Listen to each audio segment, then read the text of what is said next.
Let's do this.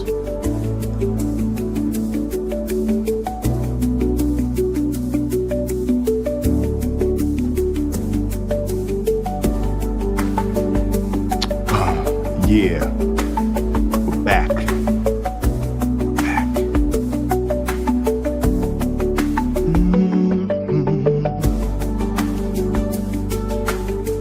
Apostate Radio. Yeah. Yeah. Okay. You know, you might as well get all of this out of your system, because in a couple of weeks, well, I mean, you might do something. You might do something after, aside from this. We won't be hearing that.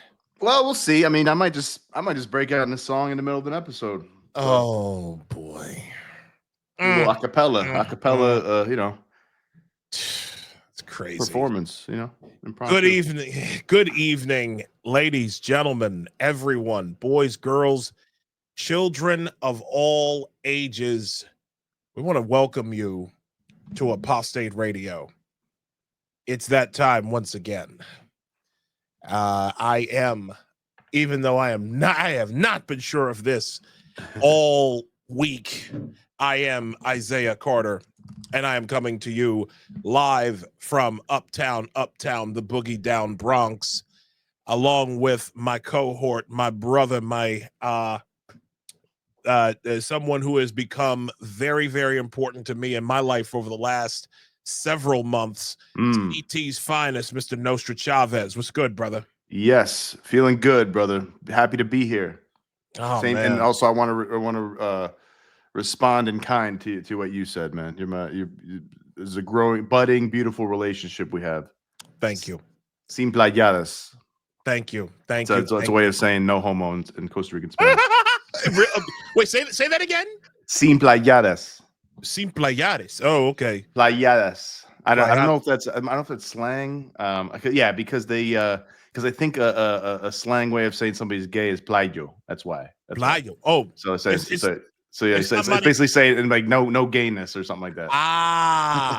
So it's different from maricón. Yeah, I mean they say that too. They'll say that too. Okay. But they're like que playo, like how like that's gay or whatever. Like that's what they'll say. Okay. I got you. See, I'm expanding my Spanish vocabulary. It's Costa Rican slang. I'm not sure if anybody else says that. I think it's Costa Rican only.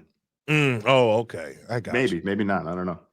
So this is a big episode for those of you who are not aware.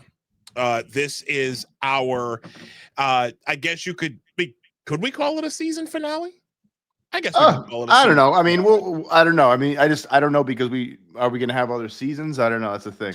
I think this is going to be the big season of life, man. Yes, indeed. We're going to be doing this for a long time, I think, and usually we probably won't have too many breaks. Well, true, but in this particular case, we're taking a 2-week hiatus. Maybe. Well, you won't. You're taking a 2-week hiatus. I might be doing something. I might be getting some stuff together. Yeah, bro, I'm gone. Like I'm gonna be taking the next couple of weeks off to obviously recharge, spend time with my new wife. You need that. Basically and also do some retooling for the show, because we want Apostate Radio to be the best possible show it can be. Okay. Those of you who are active in the chat, those of you who have trusted us over the last several months, been watching us over these episodes, I just want to take this opportunity right now and once again thank all of you. Thank you so much for your support. Thank you for joining us on this ride. We love you all, and we want to make sure that this is the best show possible, and we're going to do it, Lord, with God's help. So, with that said, if you want to follow us individually, there are our @s on X. It's Isaiah L. Carter and Nostra Chavez. And also, if you want to follow our show page is Apostate Radio NY. Show announcements. We also post when we go live there. Lots of interesting things going about. You can also the subscriptions on my ex at Isaiah L. Carter are available now at $5 per month. One of the things that we're going to be doing during our hiatus is we're going to be retooling some things and making sure that those of you who do subscribe get the most bang for your buck.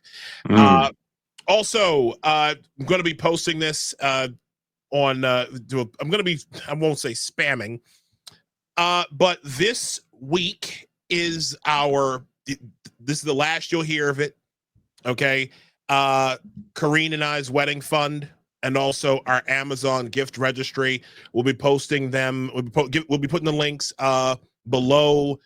We'll be putting the links below our X post, and I'll also be posting them in the chat. So this will be the last week you'll hear of it. And we're Saturday, like this Saturday is the big day. It's a big day. This Saturday is the big day.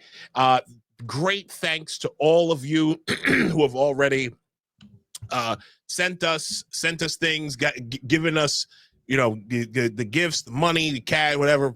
We thank you all once again for your support, and we're gonna have a great time.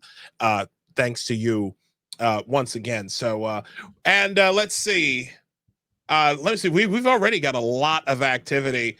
We've got Chris Olin saying he's late, but welcome in, sir. Just going to get this out the way. And Chris said Nick's vocals sound better than the stock intro music. Oh, that's what I'm talking about, Chris. You're my boy, Chris. Yeah, Marie Isabella. We love you, girl. Thank you. What's up to you? Always got love for Marie. And never married. I don't know who that is, but thank you. Welcome. Keith says hi, friends. Yeah, we got a lot of it. And here comes my boy Jordan, our friend Jordan. Let's get it. And with that in mind, let's get to it. Coming to our show for the very first time, someone who has been in our circles, but now here we are meeting for the first time on our 24th episode. She is the host of the Deprogrammed podcast. And like I said, we have a lot of people in our orbit. First time that we have ever met. Ladies and gentlemen, I give you Miss Keri Smith. You know what? Hold on. Wait a minute. I think I have the applause. Hello. How are you? I'm good. I'm so happy to actually meet you guys. There we go. Yes. I think that's like the Snooki sound. Isn't that like the Jersey Shore kind of? That's like a DJ. Okay. But she might have, she probably used it. Yeah.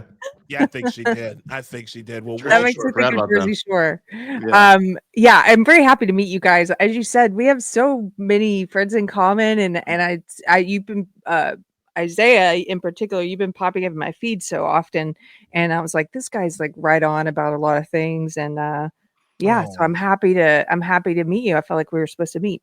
Thanks for fitting me in your busiest of weeks. Oh my God! And you know what? Thank you again. I was telling Keri off air about just how crazy the last couple of weeks have been. Let's see. I moved from Brooklyn to the Bronx at the end of May because my landlord in Brooklyn is selling his building, so I had to get everything. So I had to, because I had the original plan was to move at the end of June. So imagine having to bump up this move a month early, and then to finally get up here, and then with all the unpacking that unpacking takes a while to do. We'll be honest.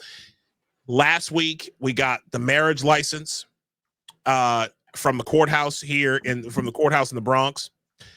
we're getting married. The actual ceremony is going to be in Maryland, where Kareen's family, Kareen is Jamaican, okay, but she's got family coming up from Florida. And I think she's got like 1 or 2 people coming up actually from Jamaica, the island. Fun. Yeah, so this is going to be like a big deal. All of my family's already in Maryland and Baltimore and the surrounding areas. This is going to be a big thing. This is going to be a big thing, and be fun, man. I'm looking forward. It's whew. Don't forget to have fun. I won't, because my brother, my next to the youngest brother, actually lives not too far from where the reception is going to be. So we gonna be lit.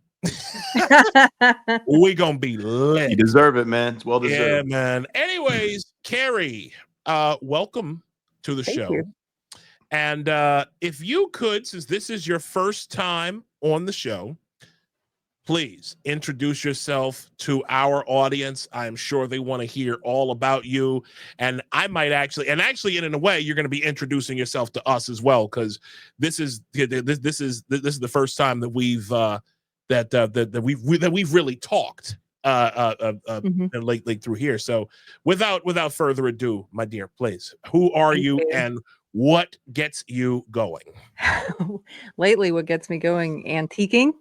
Like one of my favorites, yes, and house renovation. Like I told you beforehand, my husband and I are renovating a house that was built in 1914. It's a historic, Texas historic home.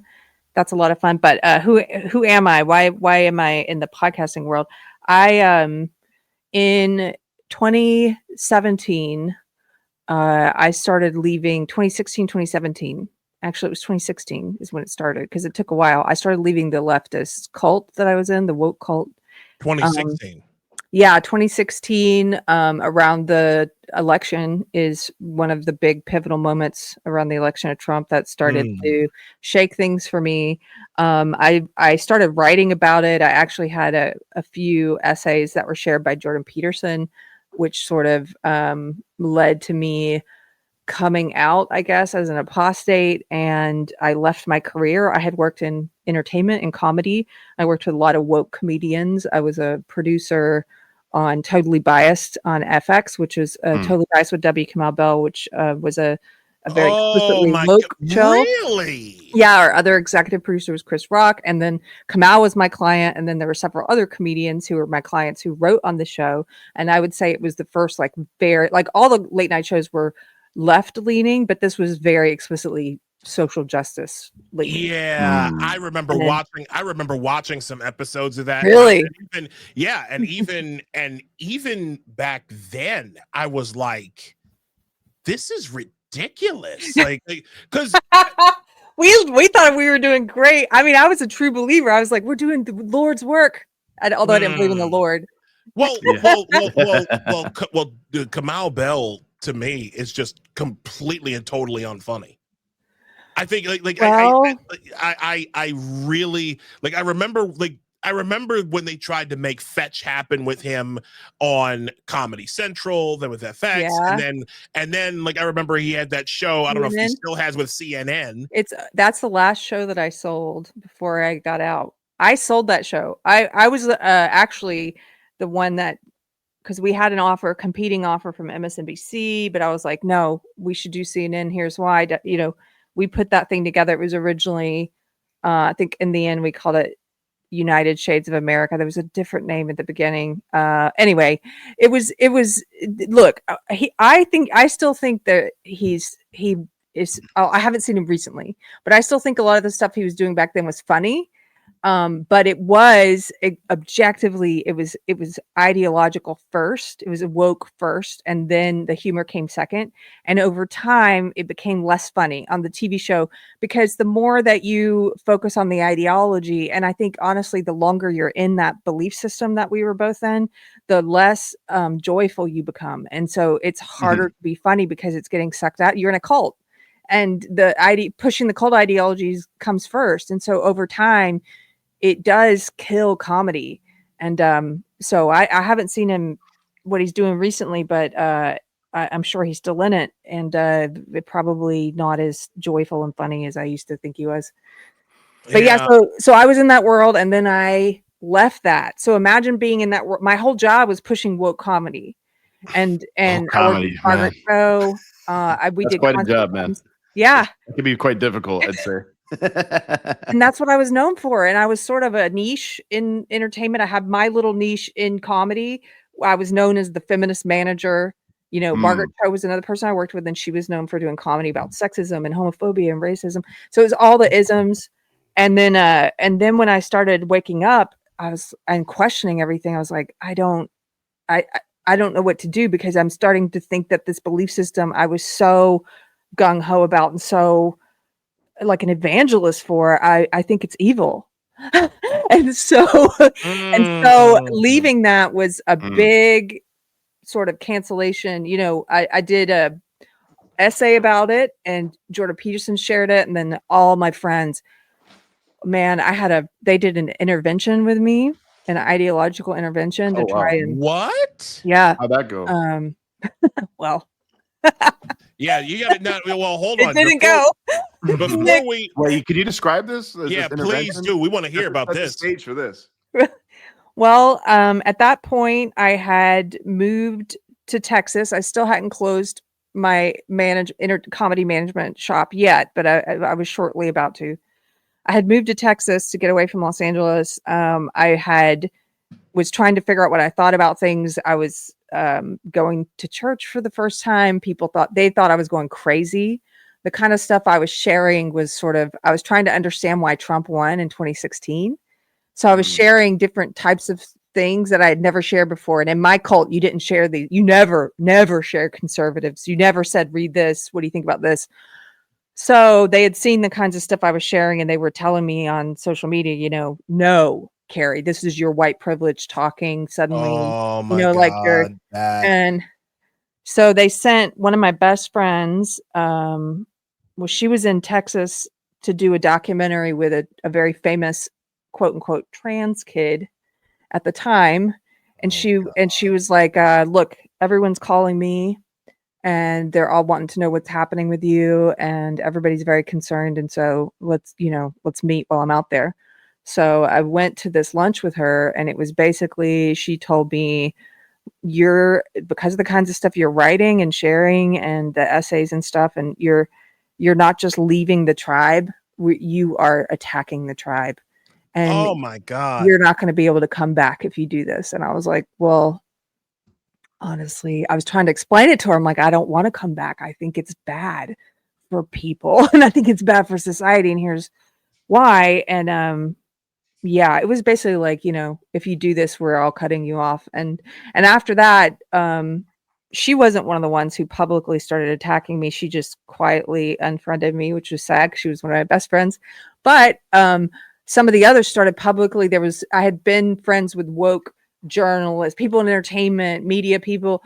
One of them started doing tweets about, she had a pretty big following. She was like talking about me on Twitter, like, my formerly feminist friend who's now become an alt-right red-pilled Nazi, and I'm like, I'm a what? Oh my God. The worst. So that was it. Oh my God. The unfriending and cancellation thing and all that. What fucking dog shit, man? There's only two opinions allowed.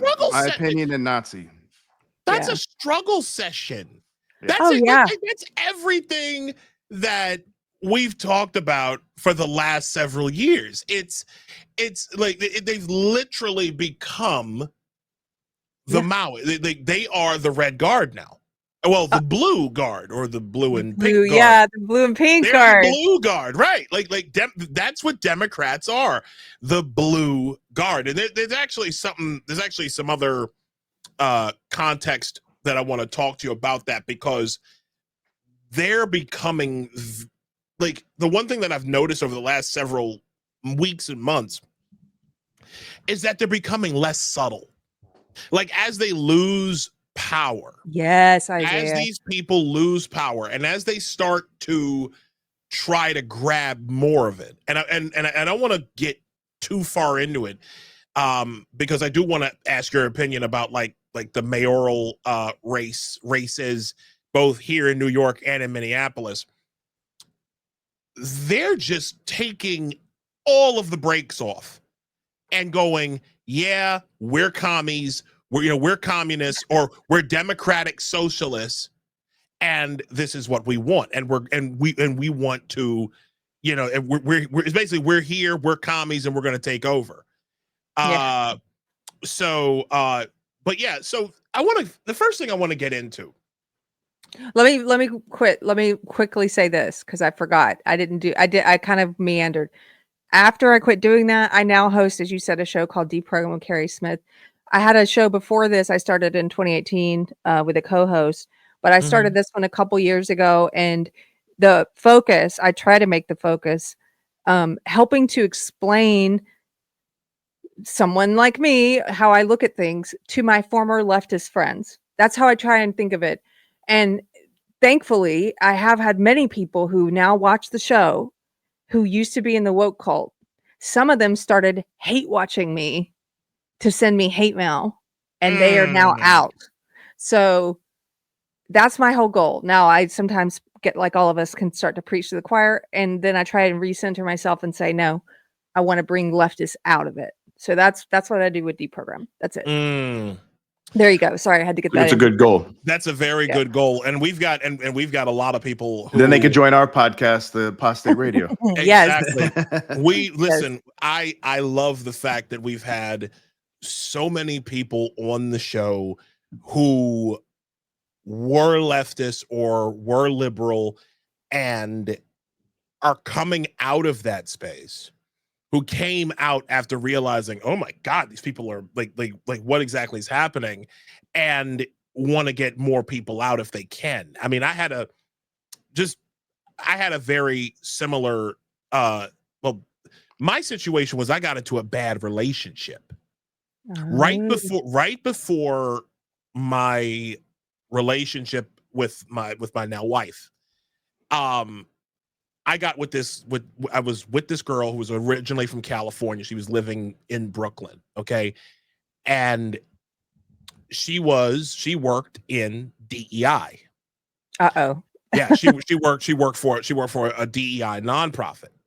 And long story short, I got to see like the real dark side of what the diversity, equity, and inclusion industrial complex does to Black women in particular, women in general, but Black women in particular. And I'll never forget one of our first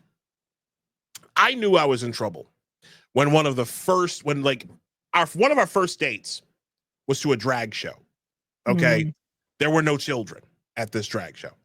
And this must have been prior to 2020. It was 2019. Yeah. No kids there. Yeah. This was like 2019. And like I said, I figured, okay, it's fun, and we were supporting like a coworker of hers. Okay. And then a year later, I had not seen this guy in a little over a year. So I asked my ex at the time, and she's like, how is he? How's he doing? And she goes, oh, they're doing fine. And I was like, oh dear. I was like, oh no. Oh, he identifies. Oh, they identify as non-binary. I'm like, what? White gay man is now identifying as a plurality. And I was just like, no. And I had just hit my peak when it came to that foolishness, because I've noticed stuff about that movement since like 2011. Okay. And going back, as like thinking about it, it's just like seeing this now where it's like right up in my face. This girl just used plural pronouns to describe a singular being, and I'm like, oh no, no. I was like, no, we're not doing this. So long story short, she left me in November of 2020, and I've been better off ever since. But that was the catalyst in many ways for helping me to understand all of this wokeness and where exactly this leftist dog shit was coming from. You got to see how it affected someone who was in it, who worked in it. Slept right next to it every night. Mm-hmm. It was like, I'm serious. It was to watch as this woman. Honestly, I think that there was a point in which she did believe that she was doing the right things. Yeah. She was trying to help society and also trying to like there's a part of me that does genuinely believe that she was trying to do something for the good of humanity, right? But a lot of these people who get into DEI and all of these other various concepts like critical race theory and stuff like that, they get into this stuff. A lot of the people that get into this are like sociopaths. Yes, they have narcissistic personality disorder. They've got dark triad, all sorts of stuff, and it's just like these are not the kind of people you want anywhere near your movements. It definitely opens a door to them too. I mean, if you have a thing where you can just say without any work, without any surgery, without anything, saying I'm a man. I'm a woman, I should say. I'm a woman. So I can be in women's spaces. I can be in women's locker rooms. And that's all you got to do is you don't even have to change how you look, really. You just be like, identify as a woman. That was the rule, right? That sure was. And you think there's no male perverts that would take advantage of that? Like, there's a number for that 0? I don't know. Does anybody here think that? If they do, let me know. But certainly some people are going to do that. I'm not saying all of them or most of them that would identify as trans. So you leave the door open for perverts, sociopaths, psychopaths to enter women's spaces, and there's a reason why there's separate women's spaces, because women are vulnerable, and obviously children are vulnerable, and you got to keep them safe from male predators. Like, that's the main thing. There's a reason for it. It wasn't just an arbitrary rule. So, yeah, I find it absolutely crazy. And Nick, I have a bone to pick with you. I just saw something. I have a bone to pick with you. Yeah. You think you slick. Thank you. I appreciate you, pal. That's all I'm gonna say. I sent him a Valentine card. What? And that's the response you get? It was really sweet. It was like I put a poem in there. And he did. He put it. Yeah, it's really nice. It's really nice. Thank you, Nick. You think you're funny? Thank you, bro. I really appreciate you. No, I donated to his GoFundMe. I don't want to confuse Keri. Thank you, dude. I really appreciate. I've been meaning to, but I just haven't. I wanted to do it on the air so I can get all the credit, basically. I'm that kind of person. So we've got some messages also that have come up. Shaggy Fox says an ideological intervention is proof they are in a cult. Exactly. Yep. Yeah. It's not even a question at that point. Marie Isabella says, "Welcome to the ranks of being a Nazi." In quotes. Sorry, yes, we are not Nazis, everybody. You know what's crazy though, and this is the thing. Like we have so much going on. What kills me is that these guys think that they're doing something by spamming that word. They're spamming that word. Like, you're not doing anything. First off, you're draining the word of the power all of it. Meaning. Yes. Of all power. Mm-hmm. Because now, boy who cried wolf, man. It'd be good if they learned some old wise stories and tales and nursery rhymes. Exactly. And didn't destroy all of them. They're there for a reason. They've survived for generations for a reason. But one of the things about the woke, I'll say real quick, is that like they're amongst the most unwise people. Like the ideology. Oh my God, yes. It's so unwise. It's so not based on fundamental truths, and that's why you see the Democratic Party and the woke in general just kind of flailing out there, wholly divorced from it. And we're gonna get to that. Let me just get to a couple more of these. Keith says, "I'm a black male who has left the Democratic Party in the last 2 months. My eyes have been opened. They are so off the rails and angry and violent. They are." They are, and again, we're gonna get into so much of this tonight. Keri, did you want to say something about that? About the Yeah, what Isaiah just brought up? Because I think you look like you're about Well, to say something. I know you said we might get into it later, but just quickly, them misusing the leftist cult, misusing words like racist or Nazi and all this stuff. Like you said, it's the boy cried wolf. And one of my fears ever since leaving that cult has been what happens when somebody comes along or there's a powerful movement that actually does embody those things.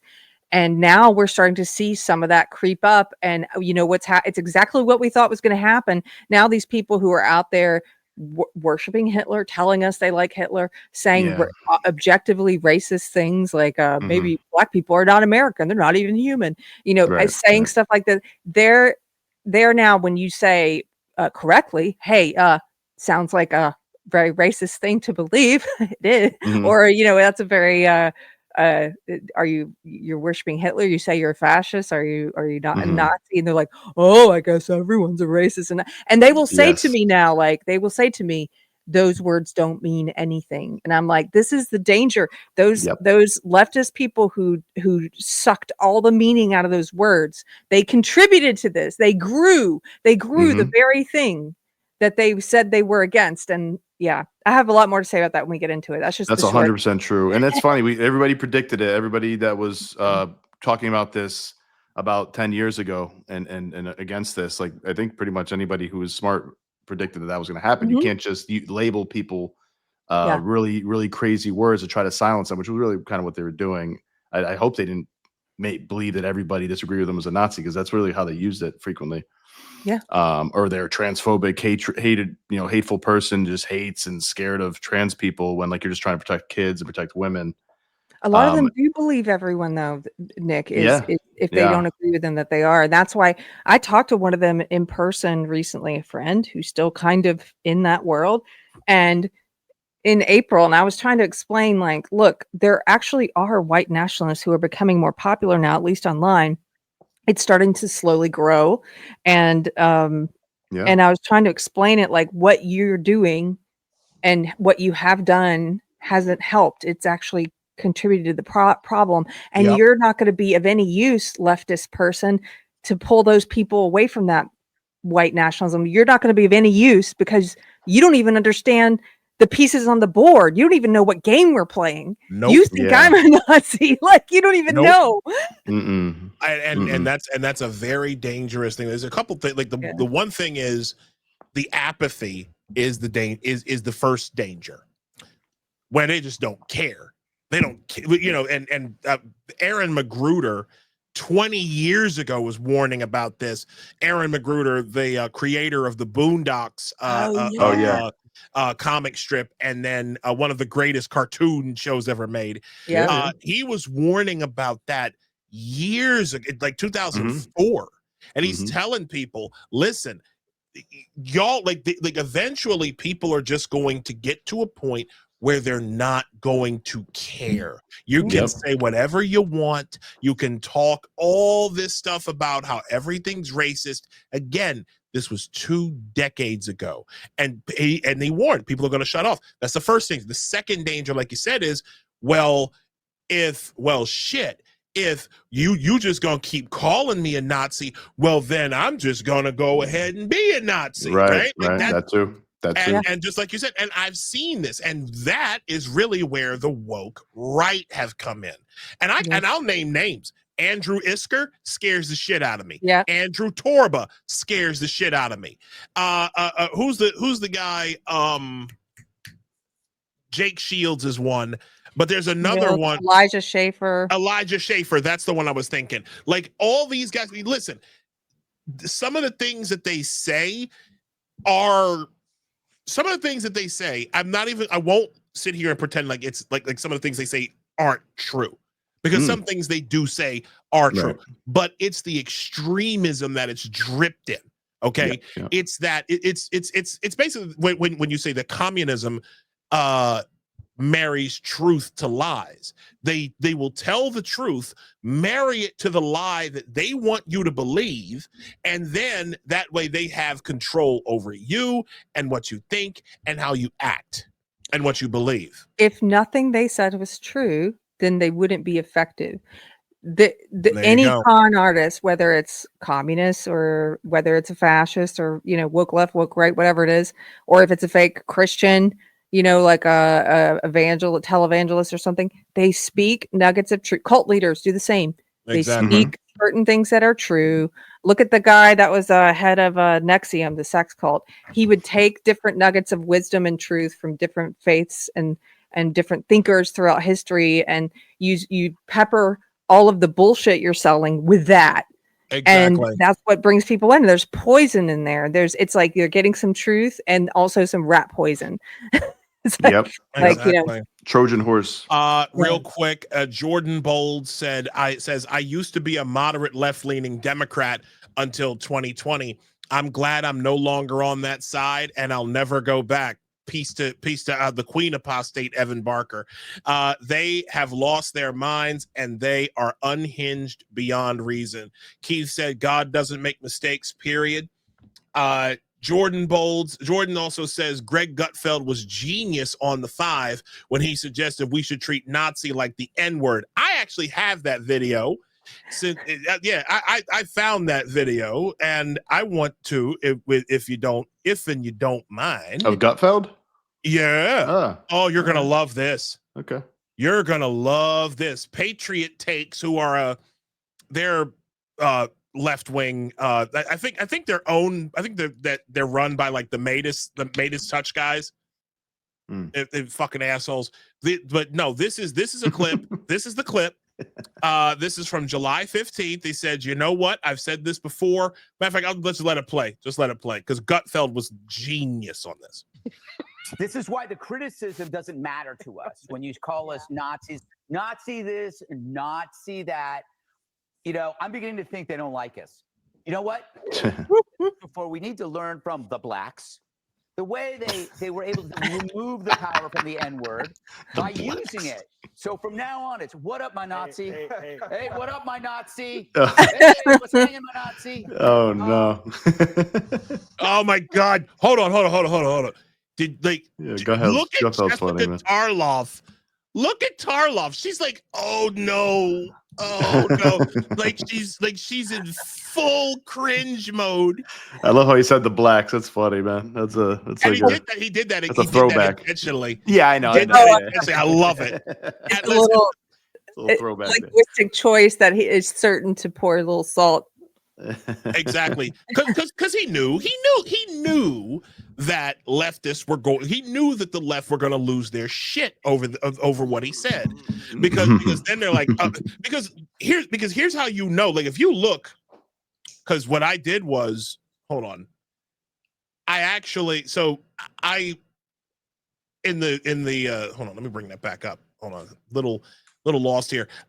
I said it then. I said the comments are a masterclass of proving Greg Gutfeld's entire point. Almost like they're giving the game away that belief is what matters the most when they lob these insults at all who don't believe as they do. In other words, leftists need non-leftists to believe they're Nazis to the point where they won't insult and overuse the word, therefore removing its power. You soggies are softer than baby shit. Shout to Seneca Scott, by the way, friend of mine, friend of the show. That's Seneca slang right there. The soggies. That's Seneca. Yo, Seneca slang. That's the new hashtag right there. Seneca slang. There you go. Yeah. I'm a branding genius. There we go. Seneca, we love you, brother. So let's get into something. Since we're talking about Isker and Torba and guys like that, like the fucking Daryl Cooper. That, oh my God. I gotta say, guys, too, I'm not too familiar with all these guys. I've seen them pop up on X, but I'm just not in that world. I'm in I'm in the disaffected liberal anti-woke bubble.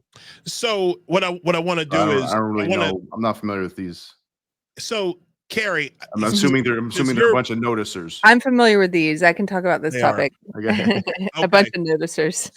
So I'm not sure of, like, we know about the woke right. Okay. Mm-hmm. James Lindsay talks about it all the time. Shout to the Grandmaster. Shout to James. We hear a lot about this. We see the tactics that are going on. But now there's an active attempt to get someone canceled, and that someone is Joel Berry, one of the founders of the Babylon Bee. We don't know what's going on.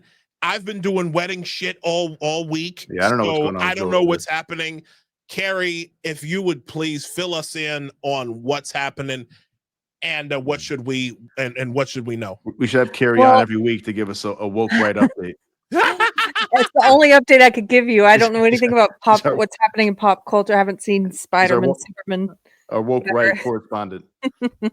Okay, let me just say for anyone watching who doesn't like, because what's happening with Joel Berry is so in the weeds. Some people, especially if there's Facebook people watching, they often don't see a lot of the stuff that we see on X. So just to be brief about it, there is this growing ideology among people who claim to be on the right. I say that because I know there's a lot of people who are like, well, technically, okay, well, technically, yes, a lot of their beliefs qualify as leftist, but they claim to be on the right. Some of them are very powerful influencers, popular influencers with large platforms. And they have all in the past year started speaking explicitly as a matter of fact, not misusing the word. They have started explicitly saying racist things that are things like Black people aren't human. Okay. Things like Black people aren't American and will never be American. They've started saying explicitly anti-Jewish things. They've started saying some of them are coming right out and saying we're not conservatives. Conservatives are part of the problem. I appreciate those. I appreciate the ones who are honest. Some of them are coming out and saying they're fascists. They're saying that. They're saying some of them are saying fascism is the only solution to communism. They're basically saying woke right is the only solution to woke left. They think that liberals, classical liberals, disaffected liberals, and conservatives are all part of the same problem. They call it the post-war consensus, and they say it all led to the woke left. But here's what they have in common. This is why some people are calling them woke right. And one of the first people to do that, there's a lot of people have done that before, James Lindsay, although they love to hate on him and try to cancel him. But Neil Shinby, who's a Christian writer, who was spoken about woke problems with woke left, even wrote a whole book about it. He was one of the first to use this phrase to call them woke right, because one of the first places they started rearing their heads was in the Christian church, a lot like woke left did. And they, here's some of the things they have in common with the woke left. They are identitarians. They believe that we should judge and treat people differently on the basis of what race they are. They make sweeping judgments about people and their worth based on what race they are. They're collectivists like the left. They're authoritarians like the left. Some of them say that they want to dismantle the Constitution like the woke left. They want to get rid of the Constitution. How much more woke left could you get? So, but they claim to be on the right. So that's just a very brief nutshell version of what is this phrase mean. And then what's happening with Joel Berry? I mean, so he's a very influential person on social media where this is thriving at the moment on X. He has a big following on X, and he is a well-known conservative voice and a Christian voice, and runs the Babylon Bee, right, with Seth Dillon. And because he hasn't fallen in line with this, like a lot of the influencers have, they're going after him, and they just picked something. And the thing they happen to pick, I think, is ridiculous, but it could be anything. The target is not what they're saying it is. The target, he's the target. They want to take him out at all costs. And so they're trying to now all post like how, first of all, they're lying about what he said, but they're trying. Do you know what they said he said? Yeah, what did they say he said? What was the issue? So there was a Israel in bombing Gaza accidentally hit a church. And there were I heard about this. Three Christians who were killed. Okay. So this is what I know. I wasn't online a lot the past few days, but he was pointing out that most Christians have fled Gaza because of persecution, and that there are only about, I think he said 200 publicly practicing Catholics in Gaza currently, and that none of those are, he was like, they all express loyalty. They're all pro-Hamas. You have to be. What he's saying is factually true. Your church has to be. Otherwise, they don't allow you to exist. Like he said, there are real Christians there who are not for what Hamas is doing and for the terrorism and stuff, but they're all underground. They fear for their safety. But these publicly, the ones that are allowed to worship in public, have basically the totalitarian regime there, the terrorist regime is cool with them. And they support the regime. It's the same thing. Look throughout history. This has always been the same thing when they persecute. Look in China. Look at any religious minority that they persecute.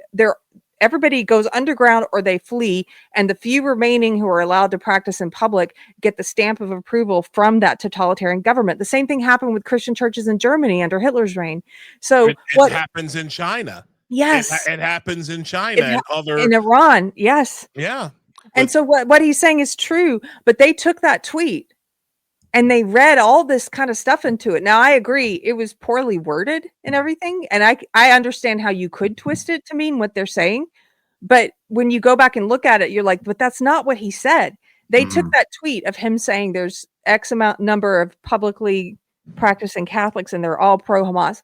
They took that and they said, wow, look, he's saying that they all deserve to die. Yeah, I mean, he's cool with them being killed. Wow. Is it? I mean, is the implication that they're saying that he is so pro-Israel and such a Zionist shill? Yes. That he's willing to kill Christians as yes. well. That's a special kind of evil. Like the thrust I'm getting from them. Yes. That takes a special kind of evil to be okay to say like that's lying when you don't even have to. Yeah. That's lying when you don't desperate to. It's desperate to try to nail somebody. It's a stretch. And also, do we know, just real quick, do we know that Hamas wasn't hiding troops in there or weapons or munitions? I don't know that. They're always in hospitals and schools. They do that all the time, right? So how could we know? So why wouldn't they use a Christian church and be like, see, Christians, look what Israel's doing. So I mean, there's also that, but I mean, I don't know if that's a fact, but that's also something to consider. Yeah, that's insane. Like why would they it makes no sense. Why would they say this? It's like because they don't like the B, right? Because the B is pretty pro-Israel in general. They're supportive of Israel. Yeah, because Joel Berry and Seth Dillon, there's a lot of people who've been calling out this movement woke right, whether you want to call it woke right or not. I know some people don't like the phrase. I didn't like it at first. You call it white nationalists if you want, call it whatever you want to, but it exists and it's growing. And they are out of everyone who's calling it out, there's a lot of Christians. And that's first of all, the people who don't like it being called out, who don't like it being noticed. Imagine that. Like, stop noticing that we're woke right. They will say, oh, it's only atheists and disaffected liberals who are calling it out. That's not true. It's mostly that ain't Christians. true. It's mostly Christians. Lucas Curcio, Mikhail Olson, Cody Lawrence, Will Spencer, Gabriel Huddleston. These are all conservative Christian, longtime conservative Christian men who I've interviewed recently who are speaking about it all the time. It's just a lot of smaller accounts. And here's the thing. The woke right hate Joel Berry. They hate Seth Dillon because they're large accounts and they're Christian. And they're like, no, you're not going to do this in our name. You're not going to pretend that fascism is Christianity. You're not going to do that. Like, you're not going to pretend that Jesus was a racist. Some of these guys now, I know I'm on a tear. I'll say one last thing. Nick, you were saying you didn't recognize some of these names. So some of these guys are pastors and they're total snakes. Andrew Isker, he and his partner, CJ Engel, they moved to Tennessee and they're creating a white nationalist Christian community there. They moved there to do this. What? Yes, and Tucker Carlson is doing interviews with them and platforming them and teaching more people about them, right? So Andrew Isker's partner, CJ Engel, I say partner, it sounds like they're gay, they're not, but CJ Engel, they probably are. Good to verify that. But CJ Engel, these guys claim to be Christians. They run a church, right? He's on Twitter publicly saying Christians need to become more Machiavellian. We need to learn how to lie and be deceitful and manipulate. And I'm like, that's not Christianity. That is the direct up. So basically, in order to beat the communists, we have to be the communists. Them. And he says that we need to be more like the left. Yeah. Yes. Yes. Why would you? Let me ask you a question. And so if that's the case, if that's the case, then are you guys planning on transing children like the left did? Are you guys planning on doing and practicing certain things that they were okay with? Because I mean, let's be honest. If you're gonna go full like counter to the left by being them, but from the opposite direction, just go ahead and take it all the way. Just go ahead and say, I would much rather have a trans trans daughter than a gay son. Mm-hmm. Just go ahead, like, because I've heard a lot of quote unquote conservative people who will engage in that same kind of abomination, but will then be like, well, I'm basically embracing the abomination of trans to counter the abomination of a homosexual child.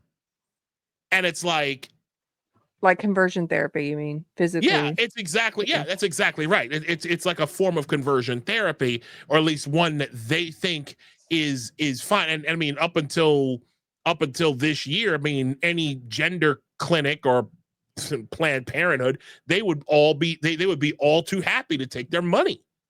Mm-hmm. But like seriously, let's take it all the way, guys. If you're gonna go ahead and do it, if you're gonna lean into the racism, I mean, because listen, I mean, it don't take much for a Brooklyn hipster to go, to start slinging around the N-word and being like black people are idiots, especially if you come across one they can't control and or fuck. Or say things like, you'll never be white, bro. I get that sometimes. You'll never be white, bro. They'll never accept you. Like, what are you talking about, man? The fuck are you exactly? I'm surrounded by white people in my community, my friends, and I've been people of other races as well. But everybody accepts me just fine. Like, conservatives accept me just fine. They say to me that I'm a pick me. And I'm a internally misogynist because I just want to be next to the white men's the scraps of power. I'm like, my husband's Mexican. That's so pathological. What a pathological way to look at the world. Power. Shit every single time. It's disgusting. They say the same things every single time. Warped. It's like they have literally you can almost predict the time. Like you could have it on a watch. Predict when they'll say they'll never accept you. Wait a second. Oh yeah. You know what that is? That's a projection. Because see, being accepted by the masses, being accepted by the members of your in-group, and is the most important thing to these fucking people. Yes. To be cast out of their cult is truly their worst fear. To be on the outside of their in-group, because even they know that their in-group is nuttier than squirrel shit. They know we all are part of by their point of view, the intersectional point of view, woke point of view. We're all oppressed identities in one way or another. I'm a Latino man. Yeah. Keri's a woman. Isaiah, you're a black man. So when people like us come out and speak against them, they are super threatened by that, because it shows that, like, they have this view of this categorical totalitarian view that, like, everything, it's all based on identity, and everybody in these groups are oppressed by the straight white man, right? So we are really a threat to them, people like us. You've seen even people like Candace Owens in the past. Black, like Byron Donalds, any kind of black Republican coming out, any woman that's speaking out up against like the radical feminism, like Camille Paglia and Christina Hoff Sommers, people like that.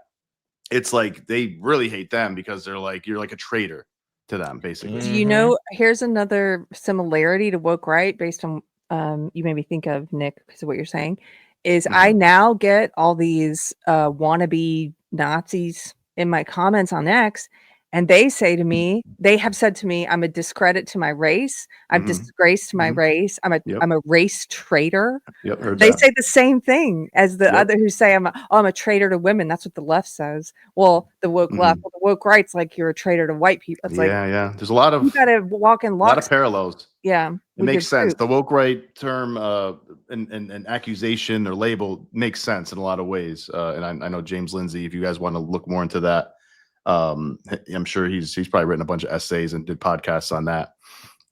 But so I see that point of view for sure. There's obviously something going on. You know, I just found something, and there's a guy who's there's a user in the chat right now. I believe I saw, hold on. No, this is a good thing. It's a good thing. Thought we were getting infiltrated by the woke right.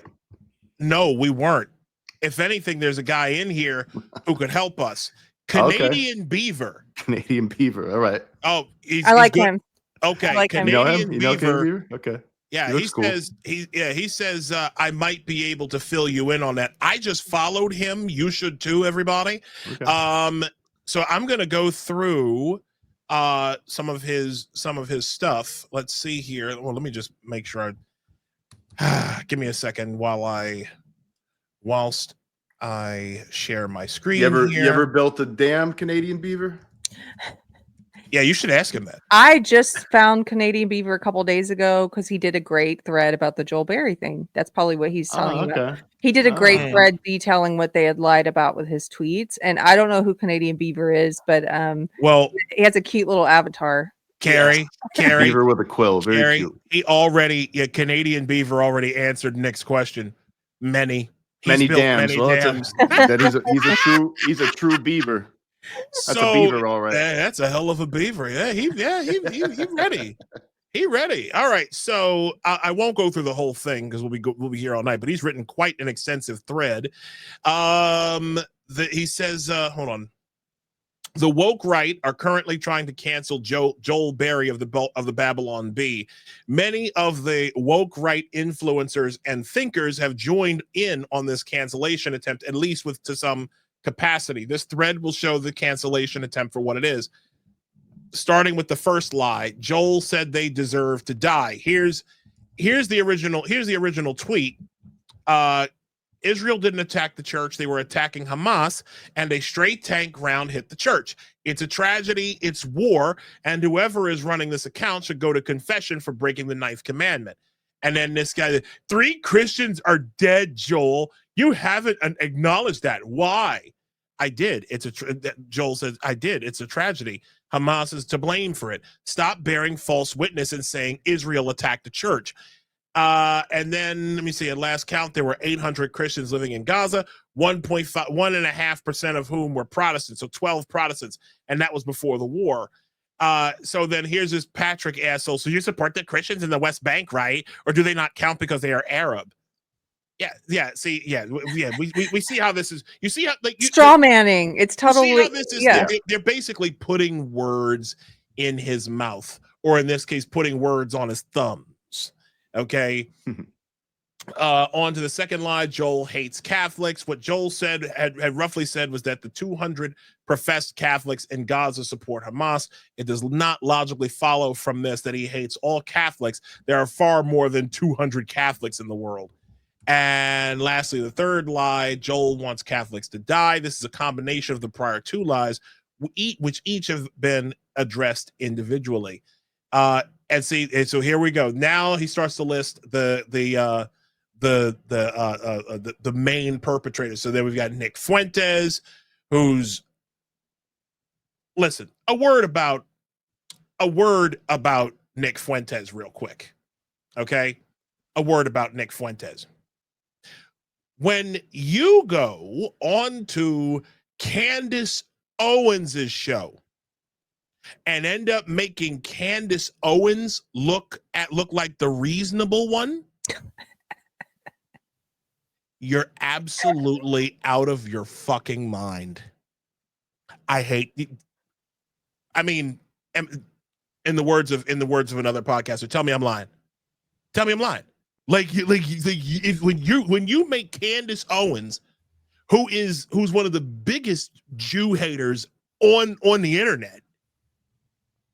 I mean, when you make her look crazy, when you make her look sane. Anyways, getting back to this. She's one that's really gone off the rails. Like, there's a lot of them I've had to unfollow that just, I used to share her stuff and everything, and it's just she's one of the ones who's gone completely off the rails. And honestly, Isaiah, I don't think a lot of it is sincere. I think there's people just like in the woke left who are just so unscrupulous. They're willing to say anything for attention and views. Yeah. I mean, and that's one thing. I mean, I'll be honest. Like, that's one thing that, I mean, I know people's like, I don't want to feed into this too much, but like, that's one of the things that really, you mentioned earlier about authenticity, right? And how a lot of the people in our circles are genuine people. Like, we believe what we say and we say what we believe. People that we know in common. Yes. I know a lot of great people. We seem to know some of the same great people. And the reason, and the one thing that I want to pledge before our audience today is that we will never, and I think I could speak. I think I could speak for Nick when I say this. We will never shy away from meaning what we say and saying what we mean. Okay, there's no guesswork with either one of us. Okay, we want to avoid that nonsense because one of the reasons why we are apostates, why we wear that title on our, on our chest, is because we wanted authenticity. We wanted reality to reign supreme. Because where we all come from, lady and gentlemen, is like, you have to pretend that things are fine up until the point where they're not fine. You have to pretend that certain things that they hold as gospel are the truth, like men can be women. Like that racism, that white supremacy is the greatest national security threat of all time. Okay, and other random craziness, MAGA extremists, right? MAGA extremists. Yeah. Look, not open borders and Marxist communist indoctrination throughout the whole country. That's really just creating a bunch of people to just hate your country and really want to overthrow the Constitution, dismantle the nuclear family. I mean, they say all this stuff, right? Divide men and women is a way to it's like termites eating away at your foundation of your home. Exactly. To a nation, it's deadly. So we cannot be for that. Obviously MAGA extremists can be dangerous sometimes. I mean, but I think that other stuff is a little bit more dangerous right now. And if it changed and they were able to somebody was able to kind of get rid of all of that, and then MAGA Republicans became complete fascists and were, all that stuff, then I'd be on the other side of that argument. Like, I am not loyal to any and I don't think you are either, Isaiah, or you, Keri. I'm not loyal to any political party or any political ideology. I want to be loyal to the truth, loyal to the country, what's best for the country, reality, things like that. And that changes hands sometimes amongst political parties. It does, and I mean, it certainly has with the Democrats and Republicans these days. I mean, the fact, these people, there has been a switch. There's been a switch in because I remember 15 years ago when Democrats were priding themselves as the party of science, the party of rational thinking. Yes. We're like the elite minds, we're the nerds, we're the bookworms, and all this other kind of stuff. Like they prided themselves on being that. And then one day conservatives are stupid, religious people, superstitious, racist, bigoted. That's the sexist, anti-science. Yeah, and they want to bring everything back to the 50s and all that. Real quick, ex-user from Grimio Power writes, Gnostic spells has a Vogelian ring. I went to DC to study Eric Vogelin at CUA. I lived in the DMV for 4 years. Oh, wow. Wow, okay. What I hope you enjoyed DC, Maryland, and Virginia. Oh, but wait. He says, here's okay,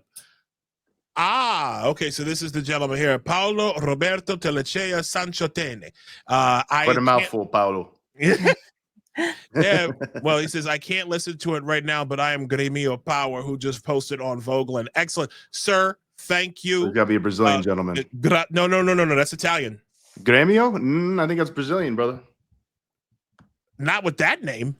Paolo Roberto Telechea Sanchotene. There's Italian names. There's Italian names in Brazil. Well, there's Italian names in Argentina. All right, so that's definitely a Brazilian club. Let's see if they're in Italy as well. Gremio is Gremio. Oh wait, I thought Gremio was. Yes, Porto Alegre. Porto Alegre. Oh wow. Okay, you know what? I am all over the place. So let's get to this other thing. I have been I'm someone that used to worship Barack Obama. I used to worship Barack Obama. I used to have him hanging on a crucifix. Like this. No, the fuck you didn't. Yeah. I just finally took it down the other day. No, I used to like really, really, really love Barack Obama. I was one of those guys who most people did. I voted for him twice. I did. Yeah, I voted for him once. I would have voted for him again. I just wasn't able to. I think I just moved or something. I voted twice for him in 2008 and 2012. Biggest mistakes of, I said it Friday, I believe it was. Like I by my vote, I ushered in gay race communism to the United States of America. Yeah. It's your fault, Isaiah. You're the one that did that. Hey man, it is my fault. Anybody who communism, man, you did that. If you vote, I did. When you listen again, I'm not going to run away from the truth. When I voted for Barack Obama, that when people voted for Barack Obama, that's what we voted for. Yeah. Okay, and I mean whether we knew it at the time or not, that's what happened. Okay, and let's not pretend like the warning signs weren't there, especially during his second term. But that's not what I want to talk about. Well, we want to talk about Keri is Big Mike.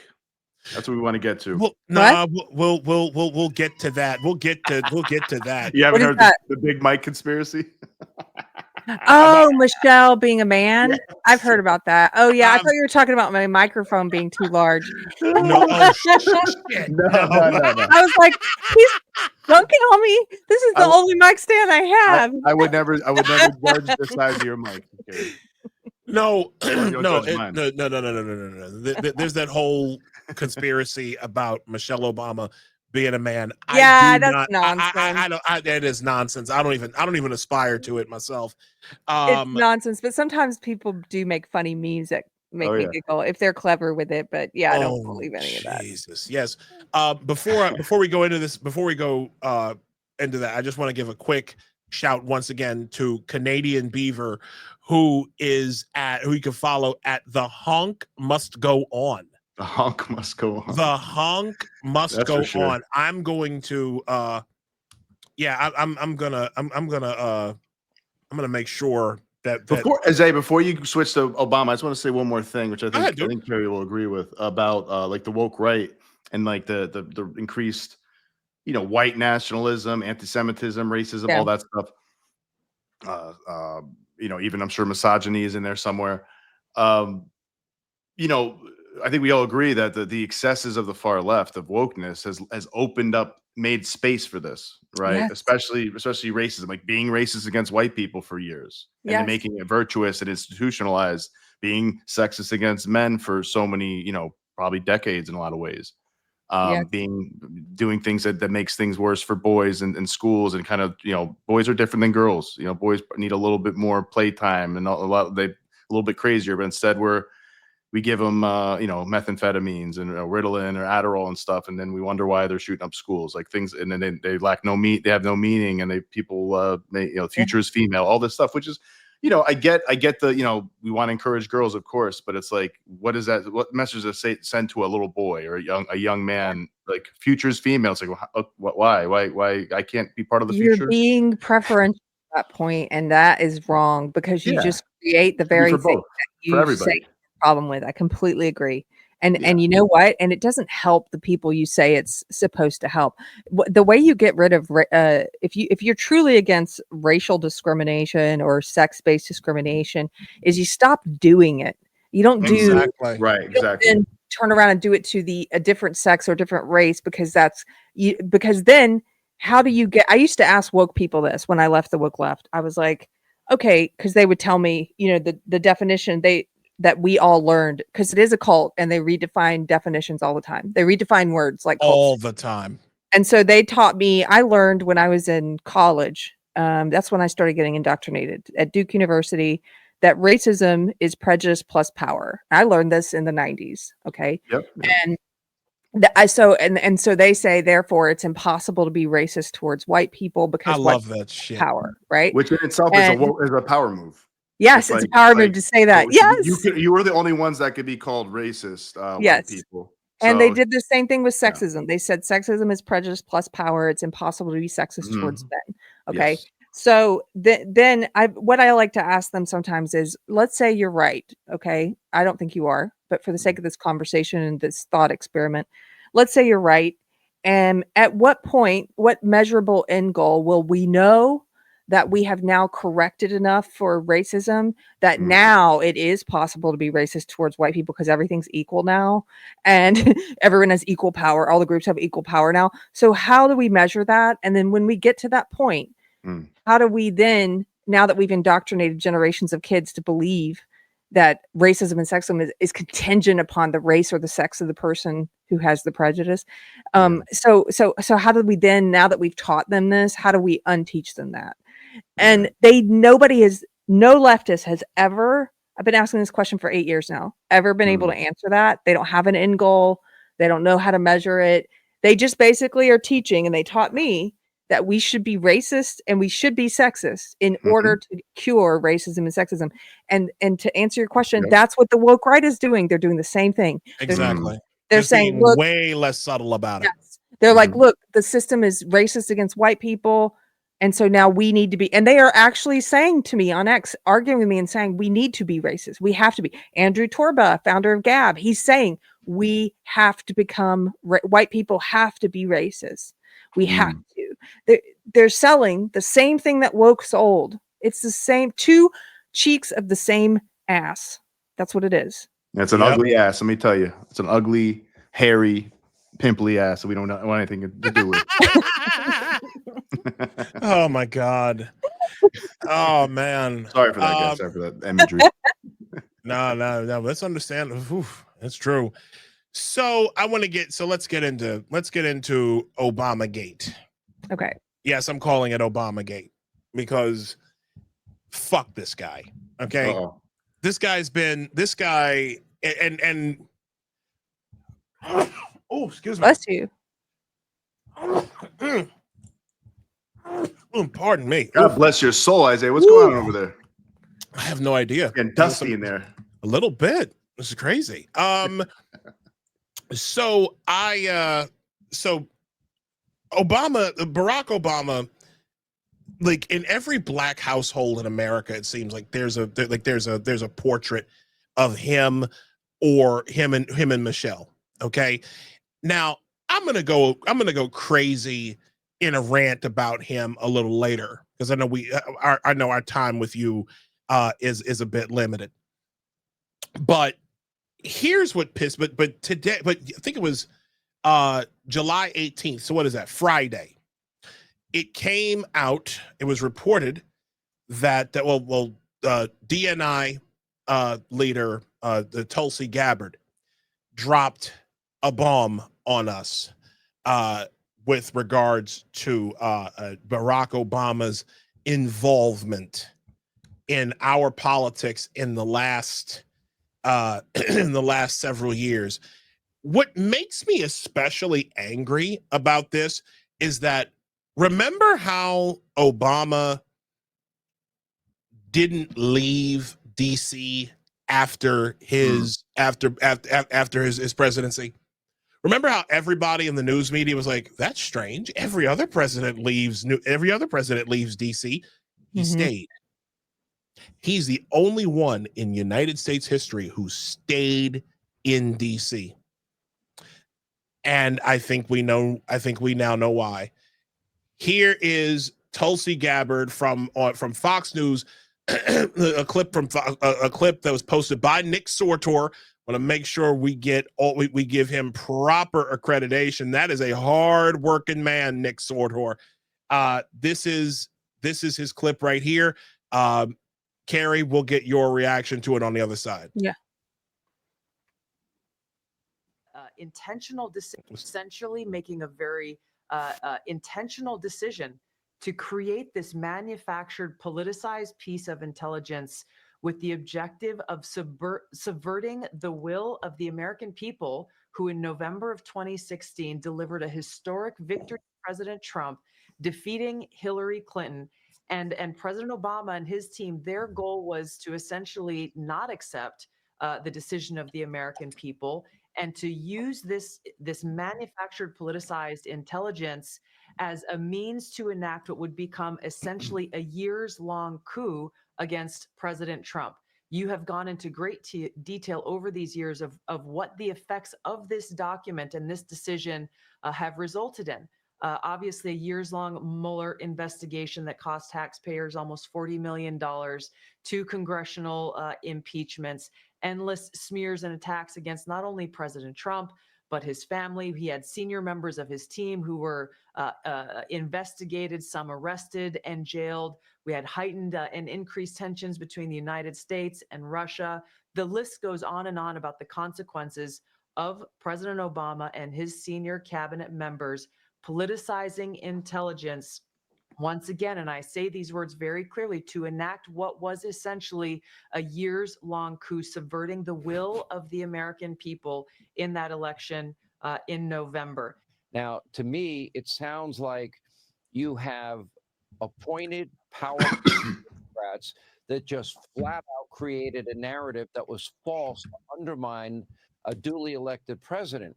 Now, if that's not a grand conspiracy, I don't know what would be. Do you see crimes here? I do, Sean, and I'm referring all of these documents that we have found and uncovered, referring them to the Department of Justice for further investigation, accountability, and action, not just investigation, but action. Accountability has to take place. The American people's ability to have faith and trust in the integrity of our democratic republic is literally what's at stake, and therefore the future of our ability to exist as the country that we know it. This accountability is critical to make sure that this never happens again. Exposing the truth and naming those who are responsible should drive that accountability that has to take place. I just want to mention quickly, Sean, you mentioned the Steele dossier. That plays a critical role in these documents that we released, specifically because James Clapper, James Comey, John Brennan, they all knew that the Steele dossier was discredited at this point. It's not something any intelligence professional looked to as something that could be referenced or should be referenced in any intelligence assessment whatsoever. I know that there were professionals who were told include the Steele dossier in this January Obama-directed manufactured piece of intelligence, and they protested to people like John Brennan and James Clapper. They were shocked that it would even be considered. The Steele dossier was used in this manufactured assessment that President Obama directed be created, along with many other pieces of intelligence that the intelligence community itself, for months leading up to the election, said this is not credible and should not be used at all.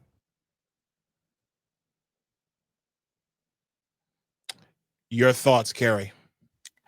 I think this is one of those things. Sorry, I was looking up more stuff about it because all the articles, if you look up articles about this, all the articles are doing the thing that the leftists love to do where they invert the truth. They do the projection thing, the two Spider-Men pointing fingers at each other thing. And so in the articles about this, the headlines are subtitles have things like Trump has a long history of trying to target his political rivals. And they're trying to paint this breaking news as Trump's attempt to subvert his political enemies, which is crazy because if you listen to what she's detailing, that's the evidence they've uncovered is that that's what the Democrats were doing. Is they were targeting him for years, that they were creating these baseless charges about Russia hoax. And they take the very things that, like a psychopath, you mentioned psychopaths and sociopaths earlier, they take the very things that they do, that they're guilty of, and then they put it on their targets and they say, our targets do these things. Yeah, cluster B people too do that. Yes, that's what I think. Oh yeah, 100%. Yeah, we've been talking before about how there are so many like outright mentally and personality disordered people who glom onto stuff like that. Yes. And it's frightening because now, I mean, not to go off on another direction, but you're seeing, like, even in how things are advertised to people, you deserve it, whether it's like an item or good for sale, or a policy that politicians want to impose. Anything that starts out with the phrase Americans deserve, the American people deserve, New Yorkers deserve, that is the language of narcissism. That's the language of disorder. Like they know how to speak to people's inflated sense of self. You know what I mean? Advertisers do that too. Yeah. And so when I see this thing with Obama, it makes me angry because Obama is one of those guys who played on people's desire to be on the right side of history. He played on people's desire to see I hate using their terminology, but like a person of color.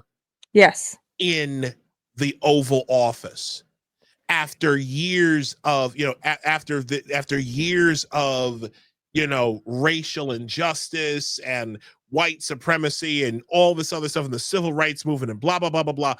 Those things were, to see Barack Obama meant that the country was moving in the right direction. To elect Barack Obama meant that we as a people were moving in the right direction. And then he goes and does that, essentially orchestrating the entire deep state before Trump took office. That's what's being alleged. That's what was being done according to these documents released on Friday. Yes. Which, if true, I don't know the full evidence behind this, and I wouldn't be surprised. But if it's true, that's pretty treacherous. I mean, you're undermining the next democratically elected administration of the United States on purpose. It's almost like you're like a spy or something like that, or somebody who's or an agent that's trying to literally undermine the goals of the United States. So I saw Matt Walsh say something. I think it was Matt Walsh that I agree with, where he was like, I really, none of this is surprising. We all knew this was happening, but it's nice to get the evidence of it, or maybe to get the evidence put out there. They say they're going to prosecute, so we'll see. But it's sort of like with the COVID. There's so many examples of this where we knew what was happening, and then later stuff comes out, like COVID origins. They lied and said, hey, it jumped between several species at a wet market. There's no way it came from the lab in town that studies this exact thing. It came from a wet market. It's racist to bring that up too. Right. And then but later, it wasn't racist to say that it's just because the crazy, nasty Right. foods that Chinese people eat in the wet markets. Right. What a great point. But they do this all the time. And they say, like, we knew this was happening. Okay, here's another one. Facebook and Twitter and all the big social platforms censoring us. We could see it. We knew it with if your eyes were open, you knew the censorship was happening, but it was still great to have the Twitter files drop and to get evidence of it. Right. So I kind of feel that way, where I'm glad that they're saying something about it. I'm glad they say they have evidence, but I'll believe it when I see it in terms of a prosecution. I want to see prosecutions. I want to see a movement. You ain't the only one. It means nothing if you do nothing with it. You need to go after these people who did this. And at some point, I would like to see justice for what Fauci did to it. It's a whole nother thing, but absolutely. Can we start here with some of the Russian hoax stuff? Let's do it. Yeah, I agree. Yeah, oh boy. We get tired of just people who are in power are just immune to things. Like people, because they're part of administration, either party, either side. Like it's like there's got to be some accountability for doing things that really affects people like that. Yeah. Jordan says, remember when Obama admitted the jab was experimental? Remember he tried to tell black men how to vote? Yes. Obama literally ran the show when Biden was in office. Yeah. Yeah. And I think I want to say this too, is I think another part of what maybe Obama was in DC still and doing all this stuff. Is he still in DC, by the way? He's got property there. He's got a house there. I mean, he's got a house in Martha's Vineyard up in Massachusetts. He's got a place in Chicago still, I think. Like he's all over the place. I mean, I know he's got money. He's worth like 200 mil or something now, right? Something like that. Well, of course. Yeah. I mean, he made his money, but here's what's crazy. No. But I just want to say, I think depending on how long he was there, I'm not sure if he was there, but like even going into like Biden's administration, it's like it just kind of goes to show if that's the case. I'm speculating that he was just hanging out over there. It's like it goes to show that like how they knew from back then, perhaps, that Biden wasn't fit to be president, and he's just there to kind of puppet master that a little bit. But this is speculation. I'm not sure if that's the case. Oh, that's absolutely the case. You know what's crazy? Vocal distance, and I gotta find this thread that he wrote. Here we go. Because we've been curious about how these people make so much money after they leave office, right? Or in some people's case, or during, exactly. Yeah. And a mutual friend of ours asked this very thing, and I want to actually just share it real quick because I think it has a lot to do with what we're talking about here. Mr. Vocal Distance said the Clintons made $240 million between 2001 and 2016. You gotta be kidding me. For the that's from the Clinton Foundation, or that's the personal wealth? The Clinton Global Initiative, but influence, speaking fees. That's how they made that money. They made that money just talking and working behind the scenes. Then the Clinton Global Initiative and all that. Obama did the same thing. Like the Obama has a foundation. I forget what it's called. I think it's called the Barack Obama Foundation. Like it's basically a money laundering outfit. Mike Foundation. All these fucking nonprofits are money laundering outfits. Why do you think there's so many of them here in New York City? Do you remember when they found out, and I think it was a leftist publication that found out that that Bono's nonprofit, which is called One, about world hunger or something, that they said it should be called One because it turns out only 1% of the money it generates goes to the people, goes to charity. Not Bono. Oh my God. Are you serious? Yes. The Obama Foundation. Look up One. Oh my God. Only 1% of what you give makes it. Well, that's he's such a preachy guy too over the last several decades, and that's crazy if that's true. It really makes you. It can really make you cynical seeing all the entire left. the entire left has what I love about what's been going on over the last several years, particularly with the Obama administration, with Obama, Biden, the entire USAID thing, which was obviously the money, the one of the vehicles used to make money disappear. USAID, absolutely they were. Okay. Yeah. The one thing that I love about everything that's happening right now is that the left is in an utter panic. They have never, and this is how you know these people are genuinely losing power. Once USAID got shut down and the money faucet turned off, notice how unhinged people got.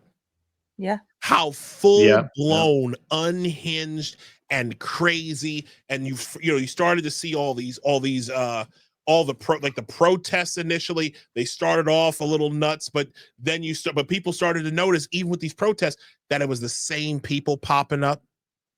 It was the same people at these protests all the time. So that's how you knew that people were getting paid to essentially being paid to be there. We were talking. I was talking about Craigslist listings on Craigslist. We're paying $30 an hour. You just have to be here at this location with signs and everything, or we'll provide them to you. I'll never forget. I told a friend of mine I was in a FedEx in Soho in Manhattan. I was like dropping off a package to a friend of mine, and I noticed in the back how they were this FedEx. They were printing up signs for protests, like Free Palestine signs in the back. Insane, like the fact, dude. So to kind of bring it all back together, we are currently witnessing the death of the Democratic Party, which is how you end up with these full-blown communists coming out the woodwork, like Zoran Mamdani and this new guy, this Somalian dude, what's his name, Fateh? Yeah, Omar Fateh. Fateh or something like that. Like this guy, like you're seeing, like they're just pulling, they're pulling the shrouds off. They're no longer pretending, and that's the other thing too. George just reminded me. Sounds about white. My catchphrase. The protests were usually filled with an overwhelming demographic. Most of them were white, and most of the people in these protests were old. Like they're everybody in there's got a fucking AARP card. They're like 55 and over. Yeah. I know some of the people who go to these things I'm friends with in real life. I've managed to stay friends with some woke people. And that's always interesting to have the kind of conversations I have on my show with people in real life. I know some people go to these protests. They went to the hands off and the no kings, and they're all that demographic. Almost all of them. There's a few that are our age, but so what is that like to talk to some of these people? Like what are you? I really want to know. Like, what are they like when they what are they like, and how what can you see goes through their mind as they're talking about this stuff? Well, first of all, it's very rare because the people most of the time, like I said, it's cult-like, so they cut you off and they kick you out of their life.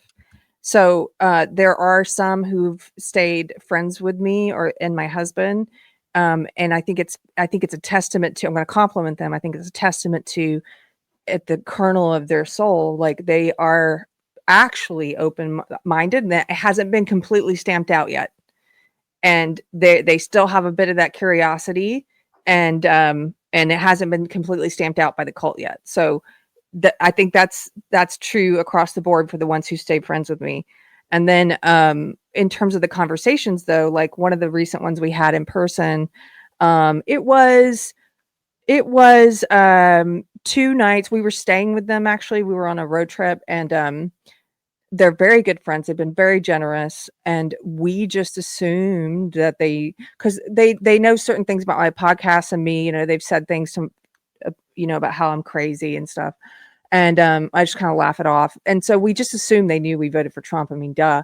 But we were staying with them around the time of the hands-off protests, and they were like, and we had just visited some of their friends who had been at that protest that day. And anyway, it came up, and they were shocked. They were like, "You guys voted for Trump?" And we were like, "Yeah, of course." Like, my husband's like, "Did you think we would vote for Hillary?" And so it became like a 2-hour challenging. She did get a little yelly at me. The thing is, you have to stay in that kind of conversation. In my experience, it's only done with certain people in certain contexts. I have to stay calm. I don't yell back. Yeah. I just challenge her with facts, and I also try and stay very open in terms of my affect. So, for example, she's like, "Name one thing he's done that's good," Yeah. And I said, "Well, okay, I'll start with one. Is he's pushing back against sterilizing, mutilating kids in the name of trans." That's pretty good, right? And so she's like, "Why does that one thing maybe there's one kid that why does that one thing?" And there was yelling, right? And like standing that's up, just yelling. one thing. Oh my god, like, that's Yeah. a pretty bad thing, guys. Sorry. And so you have to just kind of say, well, it's not just one thing. There's actually lots of kids, and you have to kind of give information like, do you know about the president of WPATH, the World Professional Association for Transgender Health, talking about how the little boys age 10 and 11 that they give puberty blockers to are chemically castrated, like they never have an orgasm for all of adulthood. Oh my God. And they don't know these Right. things. And so at some point they get overwhelmed. If you're giving them facts and you're saying, well, what do you think about this? Right. Then they're like, stop it with all the facts. I don't know all these things. Yes. Yeah. They can't I'm believe sorry, it. They won't it's kinda believe it. long, but this is how these things go. And then by the end of it, my goal in this is not to yell back at them with my tone, to try and bring it back down. And if I know I'm successful, if we're able to have a conversation where at the end of it, I try and find some things we can agree on and say, well, hey, at the very least, we both believe that we're voting in the best way we know for the best person, and we want to reduce harm, and we care about people, right? And Right. even if it's something very basic like that, that's the only thing you can agree on, it helps to say that out loud to them. It changes something neurologically, because you're offering them this olive branch. They're at the table with them. And so it was like 2 nights of that. And afterwards, my husband was just like, wow, like that was crazy to watch. And I'm like, he's like, but it was very contentious, and then it wasn't. It takes a lot of discipline to do that, and a lot of control of your nervous system, because it's so easy for you to be. I mean, I know I do. I try to keep it civil, but sometimes you're just like, you just kind of start to get angry. It's like, yo, are you saying it's either you're saying that this is definitely isn't happening, and I've seen the evidence for this, so, or you're saying you agree with it, right? You think it's not a big deal. That's not good either. And I think they feel the same way, and the biggest problem today is we have totally different facts, like we're not even close to being, a couple decades ago, most people would look at New York Times or CNN, or even not, maybe just a decade ago. But increasingly it's like, it's so polarized, and such, we're in such bubbles that people, the left will not, Democrats will not see any of this information. It's totally, they're like, what? They won't. They're like, oh, you must be reading or watching crazy right-wing conspiracy theories that we've heard about from Russian bots, from Chinese bots. I think that's immediately where it goes to, because like, that can't be happening. That's not happening. But or what, did it happen once?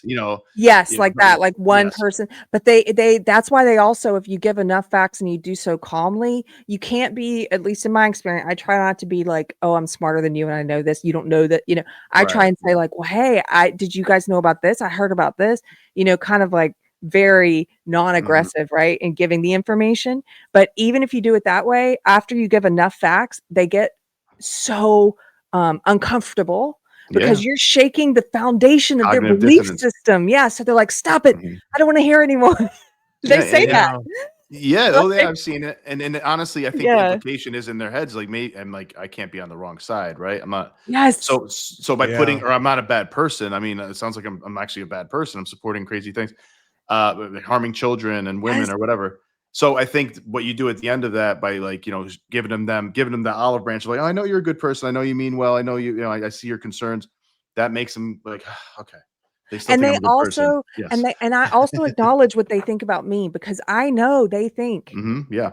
all Oh, the yeah. things. They think I'm supporting an evil ideology You're a and Nazi. evil politics. Yeah. They think I'm, and so I always say to them, like, you try and give even more grace than if this is a person you care about and you know in real life, then I will Yeah. say, like, truly, thank you so much for even being willing to talk about this with me, because I know from your It's perspective, rare. you don't understand us at all, and you Yes. think we're voting for I an kind of evil Nazi, right? I Yes, kind of exactly. felt like that. I kind of felt like that when we had what's his name? Danny Pearlstein on our show a couple months ago. Danny Pearlstein is the comms guy for, I believe, Riders Alliance. He is a communist, as soft spoken as he was, right? And he claimed, he seemed like a nice enough guy. Yeah. And I give him credit for coming onto a show in hostile territory. I mean, it's one thing to speak amongst friends, Yeah.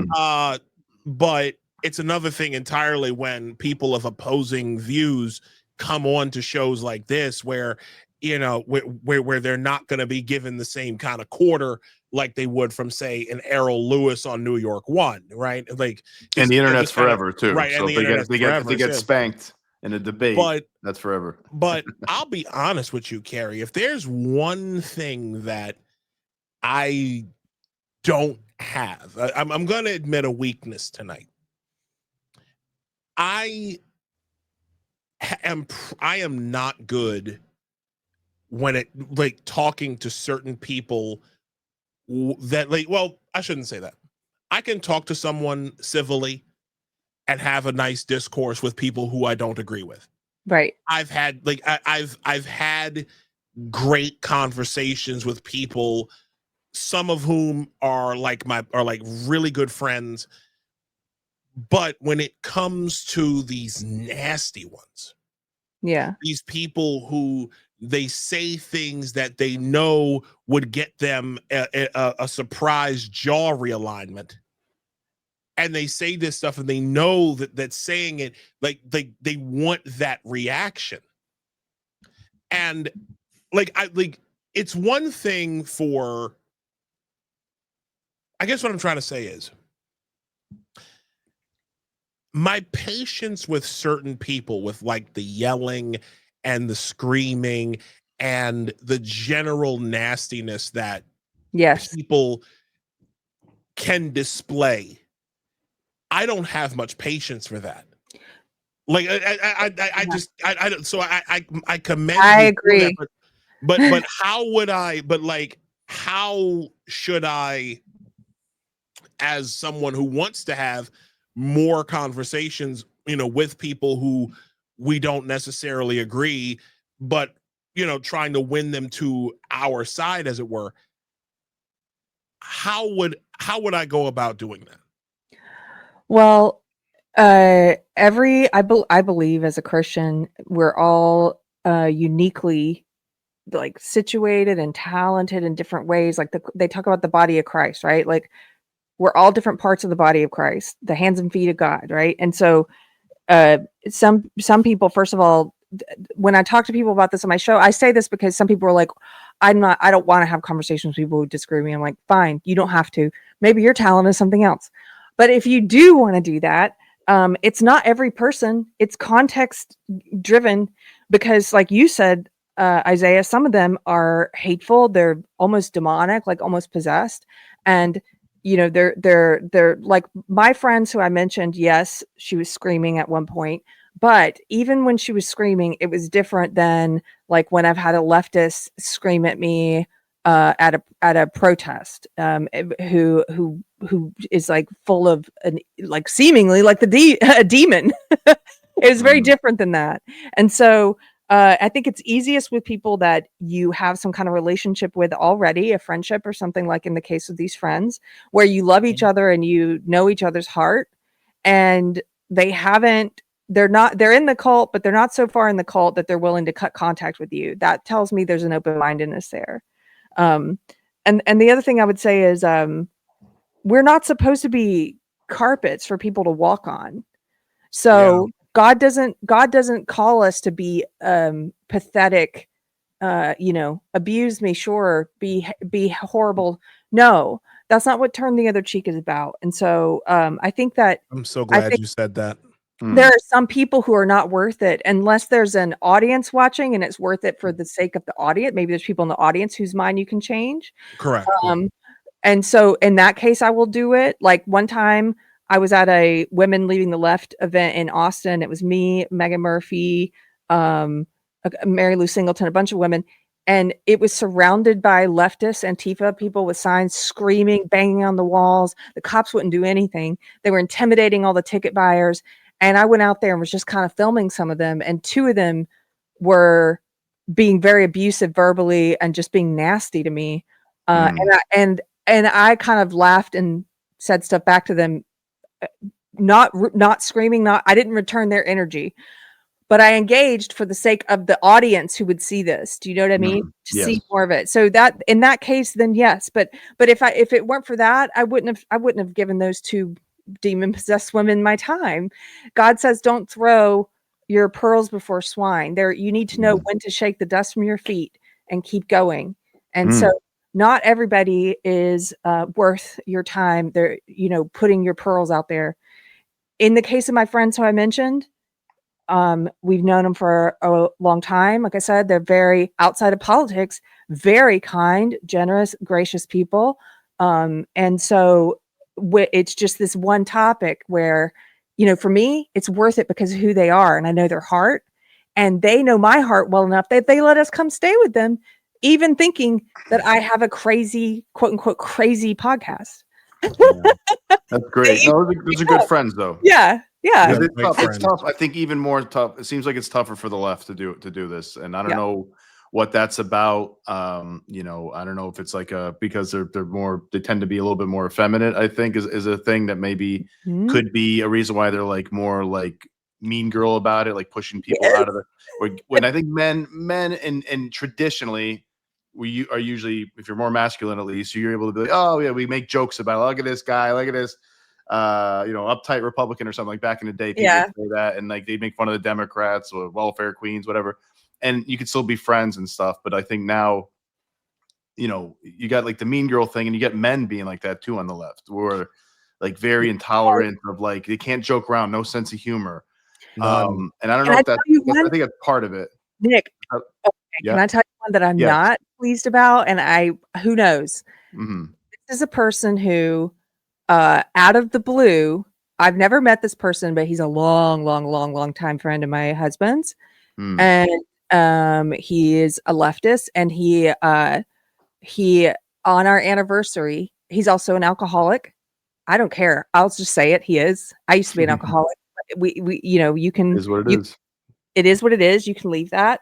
But he got really drunk in the middle of the night and posted on my husband's anniversary post about our wedding that your wife is a fascist cunt and all this stuff. Yes. I know a guy like that too, by the way. Full drunk, crazy stuff. And then on his wall was like, "Dead's all fascist," after having just called me and my husband that. So it's like, you want us dead? And this kind of guy later on, kind of did a halfway apology. Not really, not to me, but to my husband about what he had said. And it was like, but really, your wife is she's a right-wing influencer, or whatever that means. And he was like, but I'm sure if I met her in person, it'd be fine. And I was sitting there thinking about that later. I'm like, I don't know if it would be fine. Like, I can excuse a lot, but you called me to see you next Tuesday.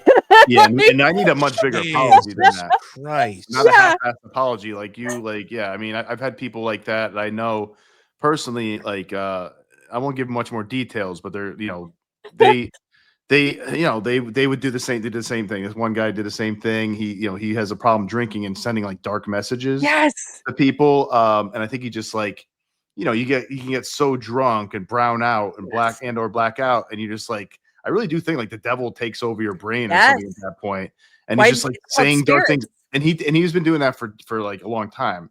And it wasn't about we used to have the same politics. Like he was on the left, and he would just say weird shit, like almost talks like, why you look like that in your picture? It's fucking weird or something. I'm like, what? Like, what are you talking about? And I asked him, he's like, oh, sorry, man, I don't know what I was saying. I was drunk. He did it recently because like I'd be posting anti woke shit, and he's like, yo, what the fuck's wrong with you? What do you think? And like he would just like say the worst things about you, basically call you a fascist and a Nazi. And they don't really apologize very profusely after saying all that stuff. And I give him my reasoning. And like, people like that, I agree. It's like, you know what? Like I've heard like somebody else like that say like, I hope he drives off a bridge because of what he believes. And it's like, well, you're wishing death on me, and it's like, and it's for what? Because I'm trying to protect kids from trans ideology. Like that's it. I don't hate trans people. I don't hate, I don't hate gay people. I don't hate, but they think that's the only thing they'll hear about. That's the only way they'll take it is like, you just hate LGBTQ people. And it's like, nope, not at all. I'm trying to protect kids, trying to protect women. I'm gonna be honest with you. I'm kind of past that. No, I'm past that. Yeah. And maybe, and here's why I say that. When you started coming after the kids, yeah. See, it was one thing when you were trying to police people's dating and sexual lives, right? When these people tried to say, well, you have to be okay with not knowing what genitals were in people's pants as you go out and date. You have to be okay with that. People were they were actually saying that. It's one thing to say that, right? It's one thing to walk around and get the surgeries and the wrong sex hormones. You can do all of that bastardization to your own body, right? And no one would have, people wouldn't have said a thing. Okay? People would have been maybe a little bit more accepting. Yeah. Maybe if you had just left the fucking kids alone. Yeah, that's a big problem. If these people had just left the kids alone, if they hadn't started to put that dogma, that queer theory dogma into our schools, if they hadn't started pushing all of these abominable surgeries on children, prepubescent children, with the puberty blockers and the wrongs, like you're injecting children with the same shit that they put in sex offenders. Yep. It's not FDA approved. Not FDA approved at all. But yet you have the audacity to come to me and say, I don't want this happening to children. I've seen the images of double mastectomies and inverted abominations of female genitalia. I've seen this stuff over the last several years. Yeah, kids' arms getting cut open like gyros, skiers or whatever. Yeah. Like you've got there are images out there with whole arms. I'm talking about the bones sticking out, and you have the audacity to come to me and be like, well, you just hate this group of people. You know what? No, but I hate you. Ooh. I hate you for what you've done to these kids. I hate you for what for pushing this abomination onto the. I hate you for bringing this. For bringing this shit from the pits of hell. You brought this stuff. You made the vile machinations of Judith Butler and Michel Foucault and all of these other people. The names go on and on. I hate that. You brought that ideology. You brought this cult shit to the fore. And Isaiah, I will add to that. Most of them who are pushing it. Like, they have no idea that the people you meet out and about. I'm not talking about the academics who push it, but the everyday people who've gotten in with this cult and push it, like this friend who messaged my husband in the middle of the night, that they don't even know where it comes from. They don't even know what cult they're in. They don't even know, like, the queer theory that has trickled down to the street now, right? Or to Facebook, right? The queer theory, if you read it, they're explicit that one of their goals is to do away with the age of consent. Like, they are pro sexual abuse of children. They say children are an oppressed class that needs to be liberated to be able to have sexual freedom. This is all they don't even hide it. And so that's where it's heading. It's always been aimed towards that. And these gullible idiots who want to talk about, gender affirming care for kids and stuff, and then try and take the moral high ground and say they care about these kids. And it's like, you don't even care enough about them to do the research and know what's happening. Like, to even know about what WPATH is or anything. You don't know. Yeah. And they won't even look at it when you spoon feed it to them. Have you noticed that? Yeah. You say, hey, did you read this article? Look at this picture. Let me know if it's fake. Can you prove it's fake? I mean, whatever. They won't look at it. There's like, they just ignore it. They get mad. It's like, yo, just look at what I am upset about, not what you think or you want me to be upset about, or what you want to imagine is what I'm upset about. I just hate gay people or trans people. Yeah. The only way they look at it, it's very simplistic usually, is that they just think all of this is a continuation of gay rights. LGBTQ is like the same thing. Of course it's not. That whole thing, those are all different groups of people in different categories. And they just think it's a continuation of we're supporting gay people. It's like, no. Now you're supporting indoctrinating kids and things that will inevitably often lead to them getting sterilized or getting castrated and mutilated.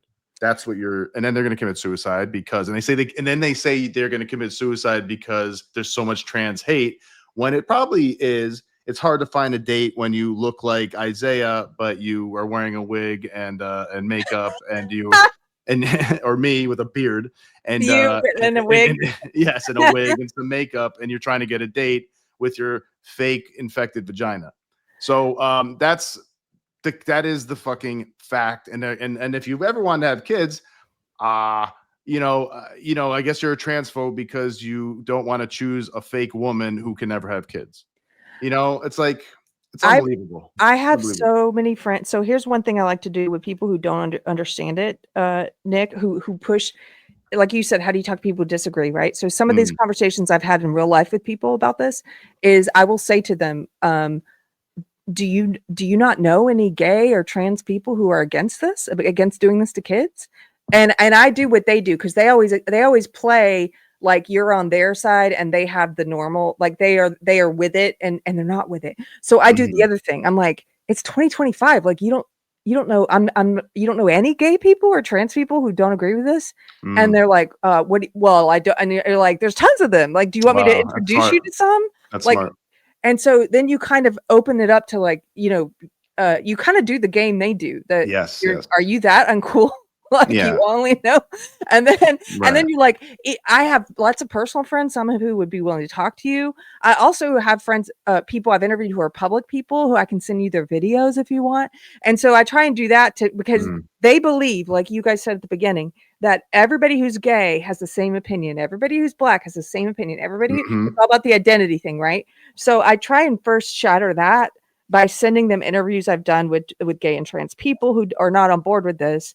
And sometimes, like you said, okay, the more open and honest ones will watch it, and that starts a conversation. But some of them are so closed off, they'll be like, I'm not going to watch your links. They'll get really angry. And I'm like, why not? This is a trans person. I thought you would, you're sitting here speaking on behalf of trans people. You're not even trans. Here's a trans person who disagrees with you. You won't listen to them? Yeah. Or I imagine they probably also sometimes just tell themselves again that it's propaganda. It's not real. It's Russian stuff or MAGA. It's crazy, but it's like, but I know these. I hope so. Otherwise, they're just like willfully like, you know what? I didn't just see that. I'm going to put my head in the dirt. And I've met personally 2 friends who detransitioned, who are not public people, but who've gone through that whole process. And, you know, like it's affected so many people now. Given how, like, why are there so many people that I personally know too? And I'm not talking about people I've interviewed, that I count them separate, public people. Why is that? Like, there's that many people that have been touched by it and who are leaving it and who are saying this was wrong, and I feel robbed, you know? So I don't know. I also just see, I on top of, like, you know, that, I mean, I've seen so many more trans or non-binary people in public now, like in grocery stores. Every time I go to a grocery store, I see at least one, which is like, that's interesting because I've never seen anybody like that before. I don't know, 6 or 7 years ago, or you know, maybe if I went to like a gay bar or something, maybe I'd see something like that. But or definitely not 20 years ago, definitely not when I was in high school. You know, nobody was trans. Nobody said there's very few people said they're gay. But now everywhere I go, I see I could probably, you know, if I go in public, I probably see 1 or 2 people, like a big guy with like purple hair and trying to look pretty and look like a girl and jewelry. And, you know, he's trans or non-binary, I assume, or some kind of queer femme type of thing. And it's like, how is this happening? You know, I live in New York City. Yeah, New York's had a lot of them. Yeah. Here in New York, Jesus Christ, we've got, like, they are all over the place. Yeah, surely something's going on. It's not just a natural phenomena. No, because, well, again, like, as you see, the indoctrination. I maintain, again, like I said earlier, these people are losing power. Yes. They're losing power. They know they have lost. And it's like they've lost. They never really had mainstream culture. Okay. And for one very important reason.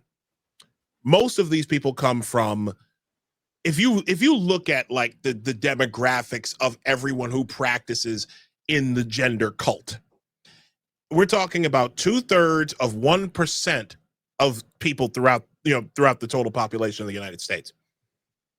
Within that 2/3 of 1%, it is overwhelmingly, like, to the tune of 85 or so percent. It is 85% white. The financial demographics of these people are almost always upper middle class or affluent. Yeah. So we're talking about people who are hand built to have what? Luxury beliefs. Yes. Luxury beliefs. I'm a middle class. Like, I got a union job. I go to work every day, right? Monday through Friday. Like when I'm not doing this, Monday through Friday, I go to work, man. I don't have the luxury of wondering what color my hair is going to be on a given day, or what pronouns I'm going to use, because I'm trying to go to fucking work. Okay, real problems. We got real problems. I'm getting married next week. Okay, you got a socialist about to be mayor. We got who strangely enough is going on some weird trip. That's a weird one. I don't know what's going on with that. Yeah, he's going to Uganda. But the fact of the matter, my point is, you don't have time. No one has the time. No real person with things going on in there, with real things going on in their lives, no one has the patience to deal with this shit. But yet, for some odd reason, and again, for some odd reason, this was made the civil rights movement of our time. This was made, and like I said, they never had the culture to begin with. They never had the mainstream culture, but they had the C-suites, they had the bureaucrat class, they had the corporations, the banks, the media outlets. They had everybody who was already in their financial and social brackets. And they Trojan horsed it with the gay rights. Because they had that already. They won the culture war with the gay marriage stuff, and I agree with that. I think gay people should be allowed to get married. They should have the same rights. Like, I don't see that's not an issue. Like, as long as they're adults, whatever. And I think they just kind of Trojan horse that in with the LGBTQ plus. Yeah.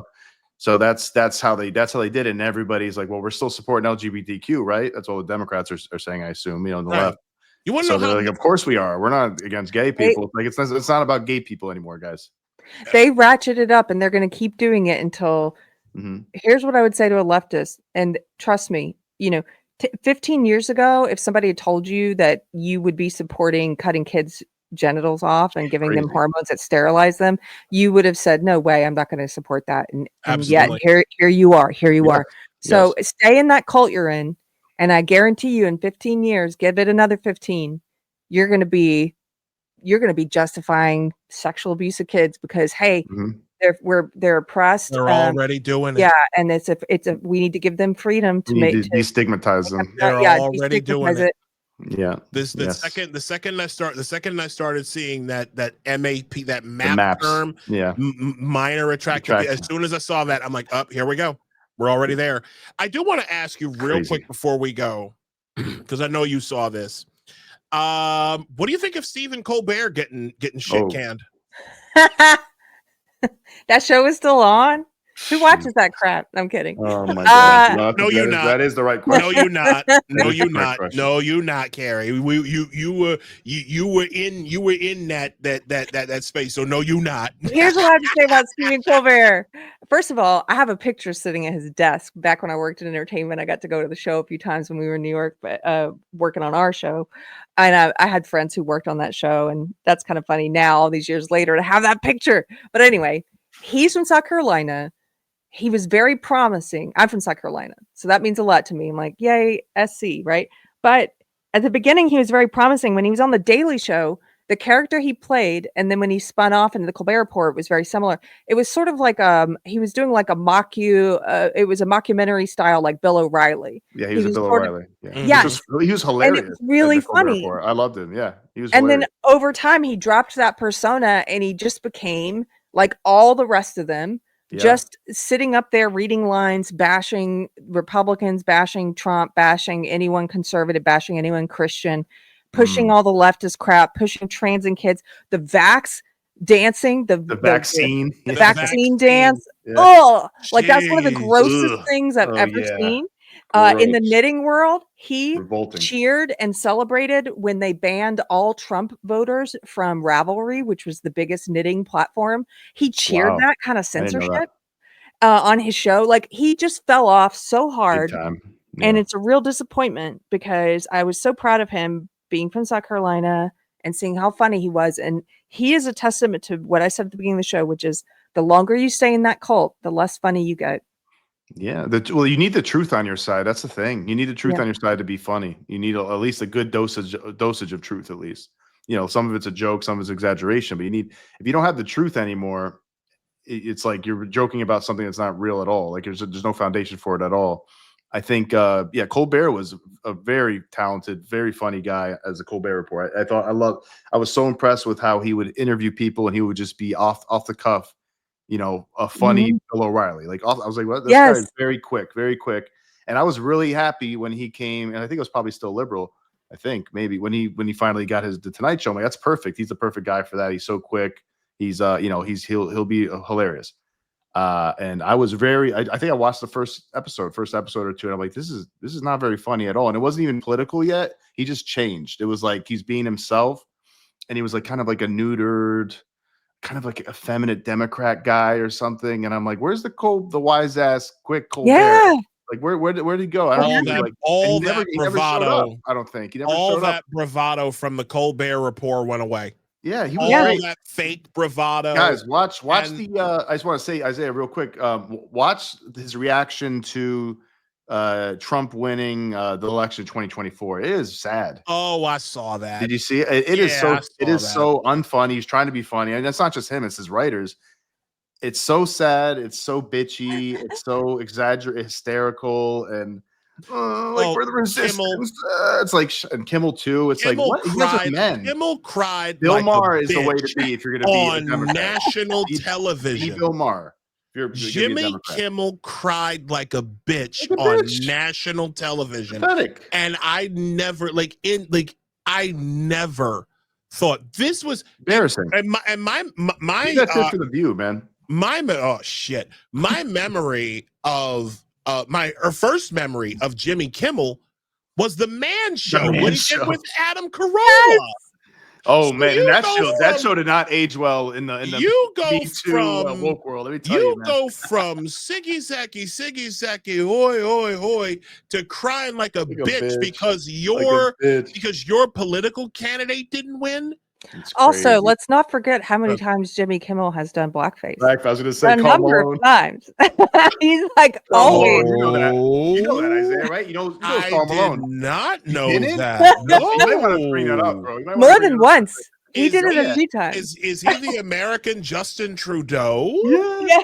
On the Man Show, he did shit. Karl Malone. Karl Malone, it was pretty Yeah, good. Too. It was yeah. a good impression. Well, listen, when it comes to blackface, I'm like, look, if you're going to do it right, if you're going to do it, make sure you do it right. Yeah, I thought it was pretty good. Robert Downey Jr. Yeah. Oh, yeah. He also He did went full Oprah. retard, man. Never go full retard. That was Tropic Thunder. Just real quick, Tropic Thunder was one of the greatest comedy films of all time. Go ahead, Keri. Sorry about that. Oh no, I was just laughing because look, if you're playing a character and you're a comedian, we've always understood that that's different because you're playing the character. Exactly. But the leftists started crucifying anybody who ever did it, even comedians who were in character, as if you can't like wear makeup or a different hair or something to play a different race. And so all we're doing is holding him to the same rules that they put on other and showing, hey, you break your own rules. You guys always break your own rules. Because he did it to play Karl Malone. He also did it to play Oprah. Oh, he did? Oh, I didn't know that. Yes. Oh, okay. I got to see that. I want to watch that. Oh, I'm going to see that. And so it's Chappelle funny. did it too. Like, Chappelle did it as a white guy. He had a really hilarious Chuck Taylor or whatever. Yes. Hilarious. And he's like white as hell. He's got like powder on him. Have you guys ever seen the movie American Gangster with Denzel Washington? It's a gangster film, a mobster film. Frank Lucas. Frank Lucas, yes. Okay. Oh, American Gangster? American Gangster, that's it, yeah. Yeah. Okay. So that's kind of early 2000s gangster film. Mm-hmm. There's a character in that movie who one of the guys, and it's a period film, it's set in the 70s, right? There's a character in that movie, somebody in his crime family, who looks like Dave Chappelle playing a white guy.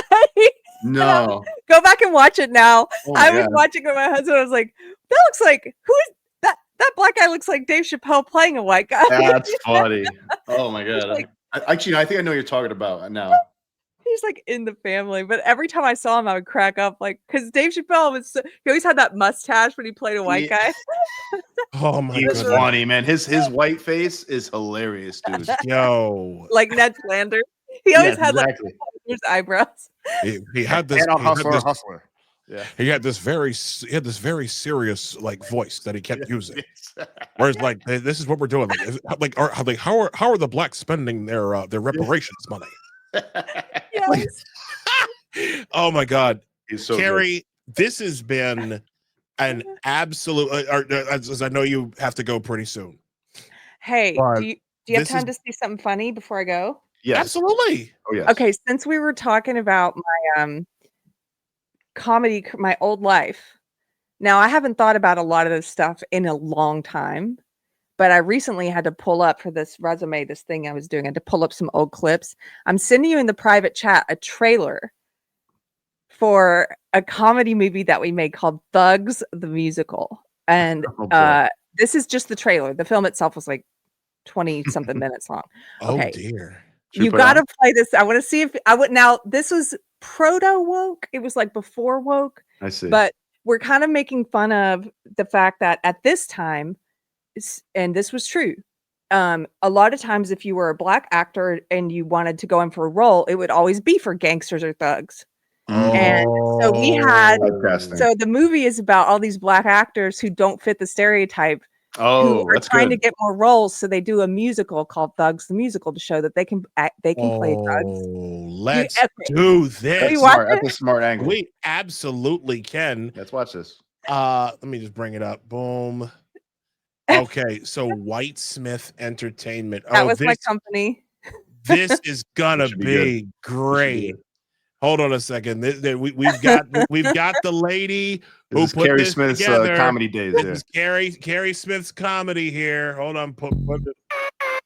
My name is Michael Gardner, and I'm a black actor. Because when I whip out my nine, son, it's going to be on up in this bitch. It's going to be on up in this bitch.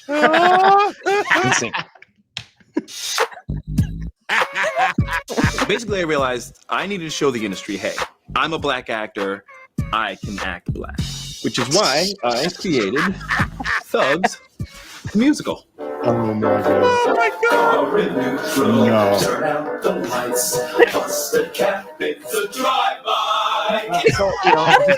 My name is Michael Gardner. Oh, sorry. No. I didn't mean to restart it. Oh my god. Thugs musical. Oh my god. This is great. Neutral. Turn out the lights. Bust the cap. It's a drive-by. I just got the Wow. one line, and I'm actually playing a black guy for the first time. Yeah. Oh, I felt that. Yeah, no, that was good.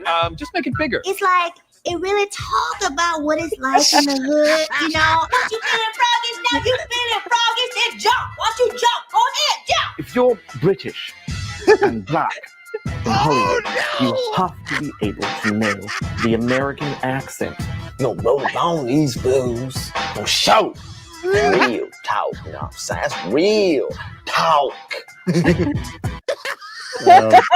Idris Elba over there in The Wire. Idris. Oh no. Stringer Bell. Yeah, Stringer Bell.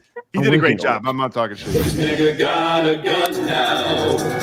All your David Allen Greer. Yeah. He's gonna pull the trigger. Break your leg. Oh no. Is there a whole movie? It's a 20. Oh It's like my 26 minutes. It's God. a short film. I'll send you the full movie. I might want to watch that actually. Oh my I'm gonna watch that god. later. We had so much fun. That's a lot of. That's a great. That's funny. That's funny. That's gonna be. Oh God, I can't wait to watch this. It's funny. It's so cannot wait true to too watch because they're a this. bunch of like kind of like theater Nerdy kids. theater Yeah, nerdy kids. theater kids. John That's probably Boyega. often what it is. Yeah. John Boyega. Yeah. The kid that played Star Wars. yeah Poe? yeah Not he Poe. one of them. I'm afraid of his name. Who's the other one? Who's the other one? The guy who's like he's British and he played Black Panther. He was in Black Panther. Oh, I don't know his name. I think he played and he's British. Not the guy who died. No, not Chadwick. Not Chadwick. Not Chadwick. Yeah, Chadwick. Rest in peace to Chadwick Boseman. Chadwick, yeah. I miss But him. no, I can't remember his name. I can't remember who he was. I think he played Daniel Kaluuya. him. He was in the movie Get Out also. And again, I've seen you Get wouldn't Out, be able too. to. Get Out was Jordan Peele. Oh yeah. I know who this is. Yeah. That Okay. is a dark guy. Yeah, he's crazy.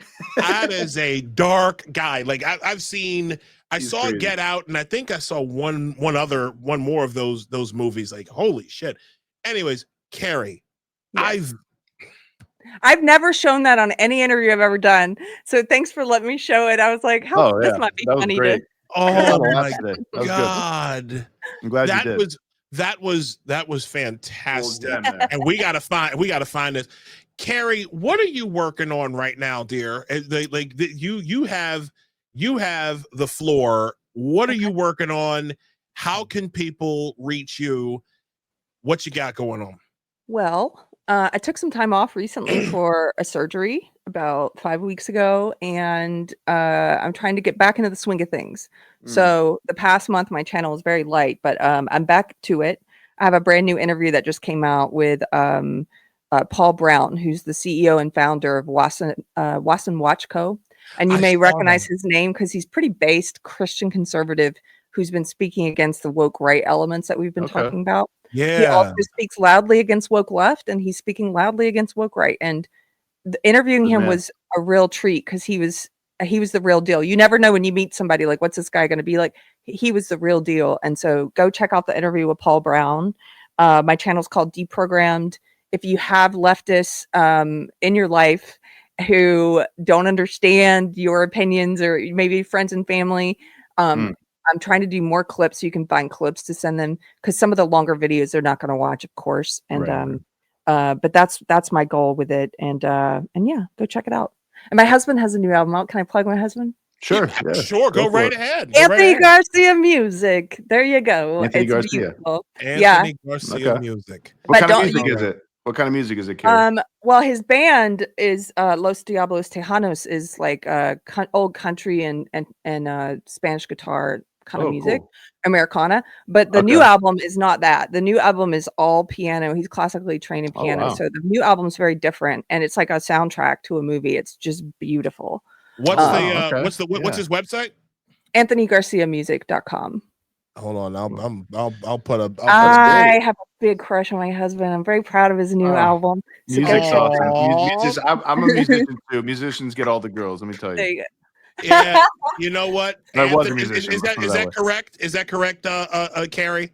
Well, he's the first musician I dated, but let me tell you, when I met him, there were lots of music floozies, little. Oh no, he means the link. No, the link. Oh, that's the right link. Oh, okay. I was like, hey, you don't have to go into his history. No. I was like, look, I'm not gonna be a music floozy. Yeah, you have to commit to this one. I'm gonna be a music wife. God damn it, I'm a music wife. Groupie to wife. There you go, Keri. I love you, dear. Thank you so much. Hey, one thing. Coming on. One more thing before we go. I just want to say, do you know what kind of butterfly that is behind you? What is that?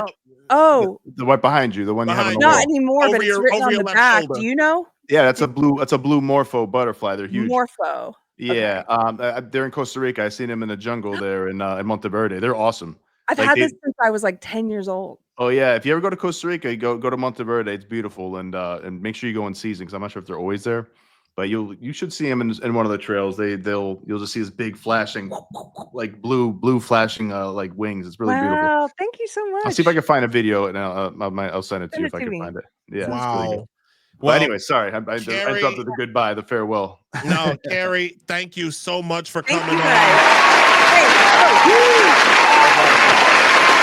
What was that? One last thing. Yes. I check out. I know you've been promoting your wedding fund, but also I checked out your Amazon list, and I will say, for anyone curious, he has all different price ranges. There's affordable and more luxurious items. So go check out the list. There you go. No excuses, everybody. Thank you. Thank you so much, Keri. I appreciate Thank you, Keri. it. Have a great night. One day.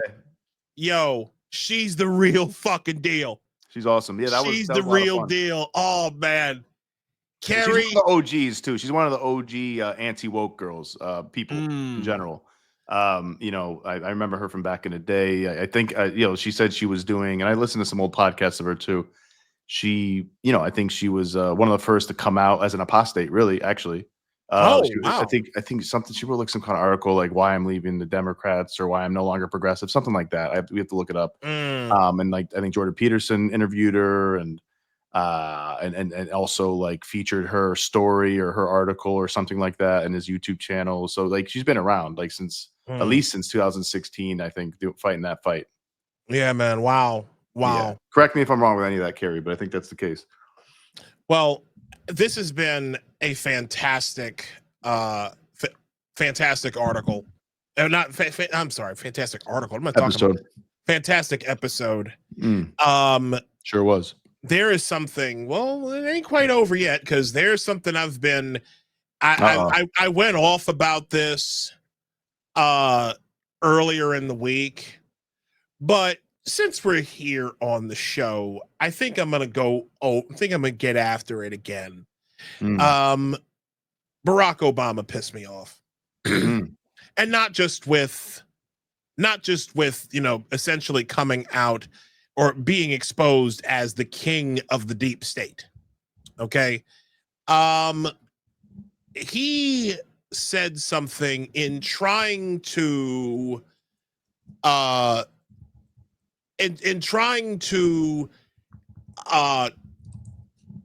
come out as like this, they telling Democrats that they need to toughen up and talk to, and try to reach young men. This guy goes and says one of the shittiest things I've ever seen. Okay, and I'm gonna play this initial part because I put this video together, but I'm only gonna play like the part that matters. Okay, so let me just do this so people have context as to why I'm just been seething. Because Obama pissed me all the way off with this.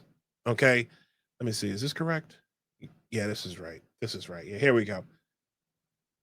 Pull this up. And that's one of the things that I think a lot of times boys need is not just exposure to one guy. Mm-hmm. One dad. One dad. No matter how good the dad is. He can't be everything. He can't be everything. And then that boy may need somebody to give the boy some perspective on the dad. Yeah, right? Yeah. One of the most valuable things I learned as a guy was I had a gay professor in college at a time when openly gay folks still weren't out of line, who became one of my favorite professors and was a great guy and would call me out when I started saying stuff that was ignorant. You need that to show empathy and kindness. And by the way, you need that person in your friend group so that if you then have a boy who's gay or non-binary or what have you, they have somebody that they can go, okay, I'm not alone in this. Yeah. Right? Non-binary. Good fucking God. You know what? Fuck this guy. I'll say it again. Fuck Barack Obama.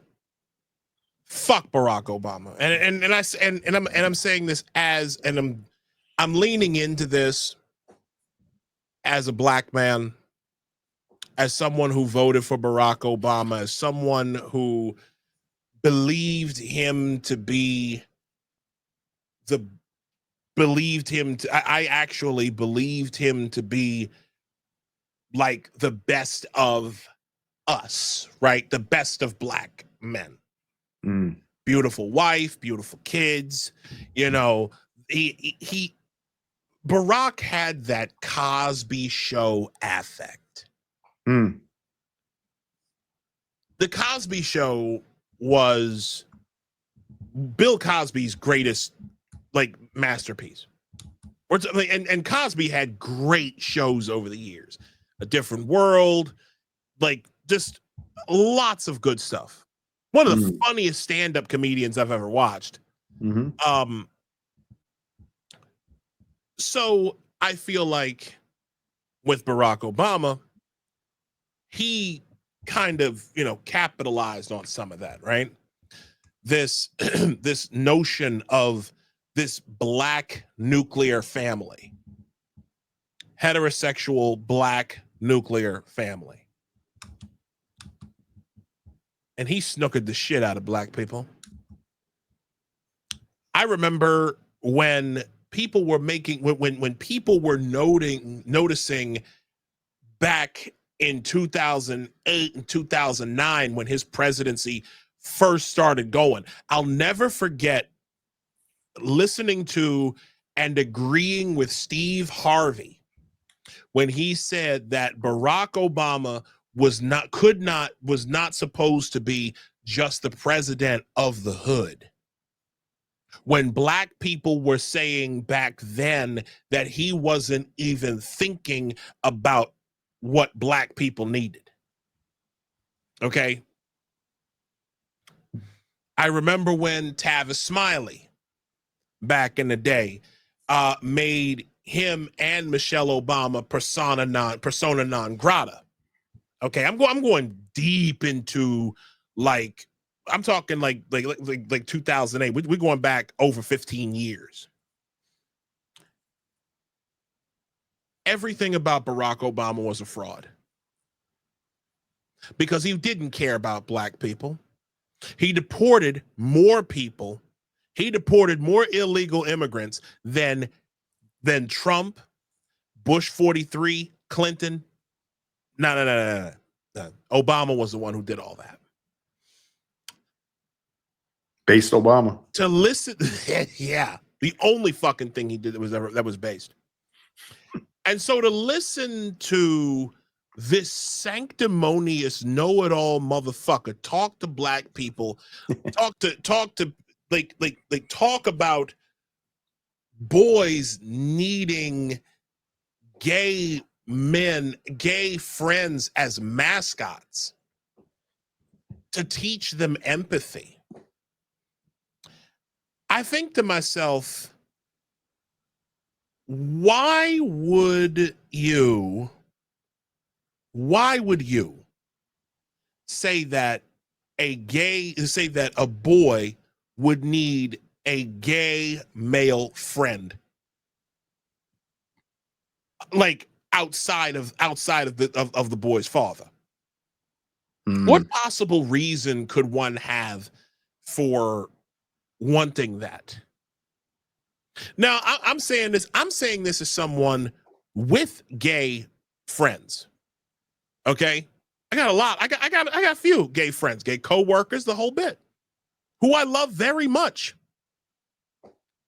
The idea that Barack Obama, the idea that this guy basically said, I have to keep a gay like a purse dog in my like a mascot to teach me empathy when I'm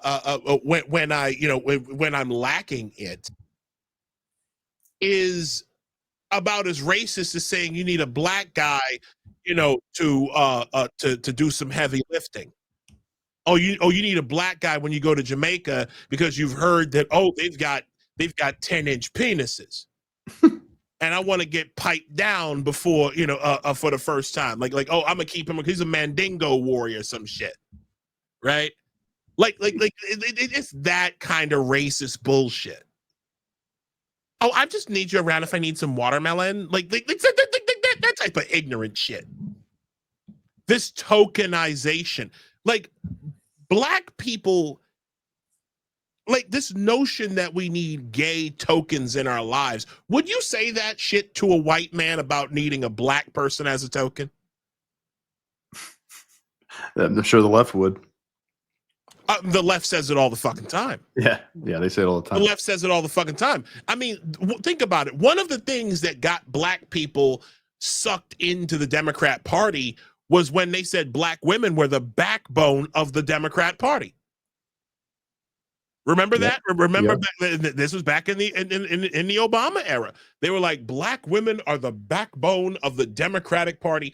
And I'm thinking to myself, you're gloating about using black women as mules for your agenda.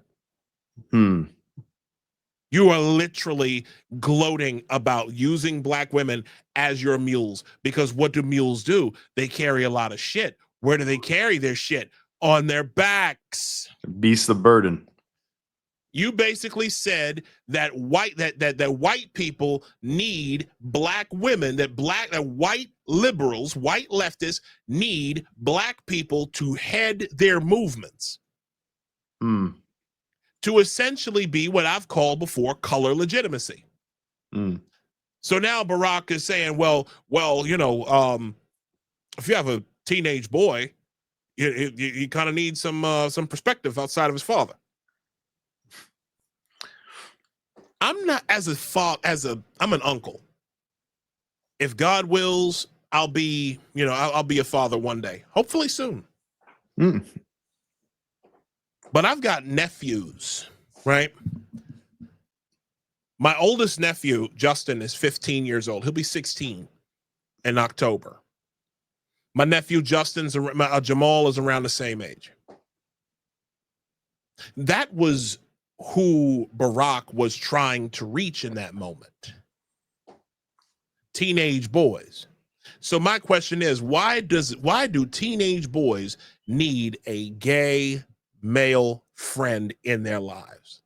A gay male adult friend. Why do they need that?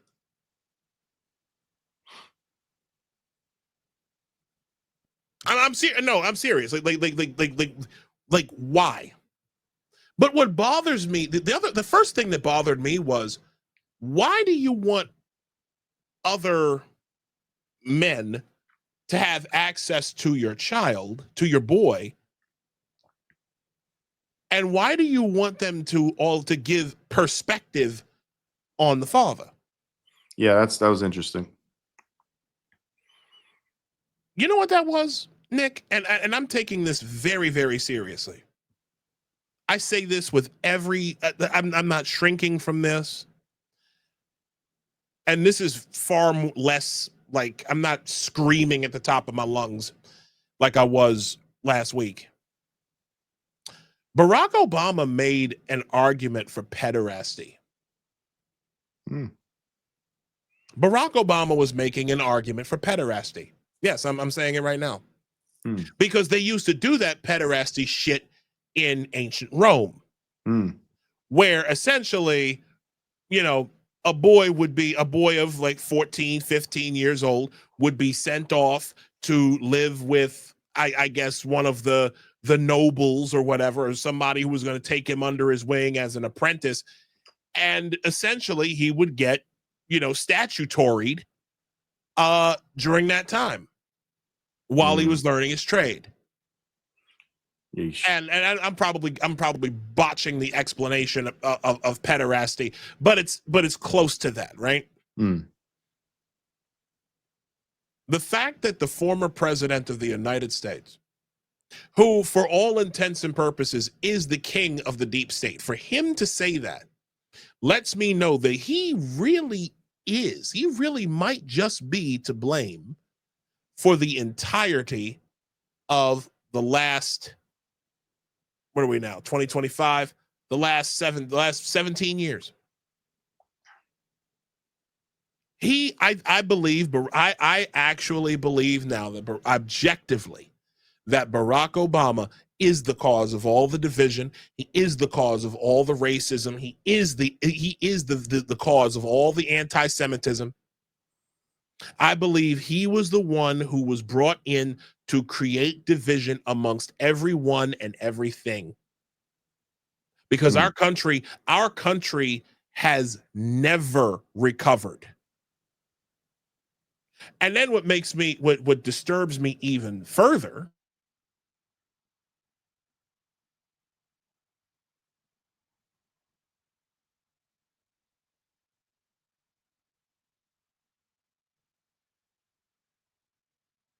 We might have lost Isaiah. I don't know what's going on here.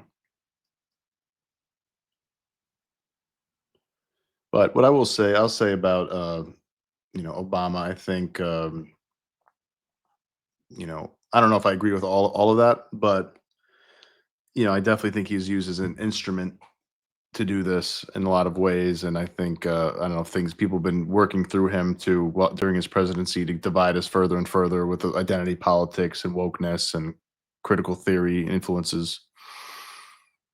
I get his point a little bit about it's always good to get better other perspectives. You might have a terrible dad who's really unwise and stupid.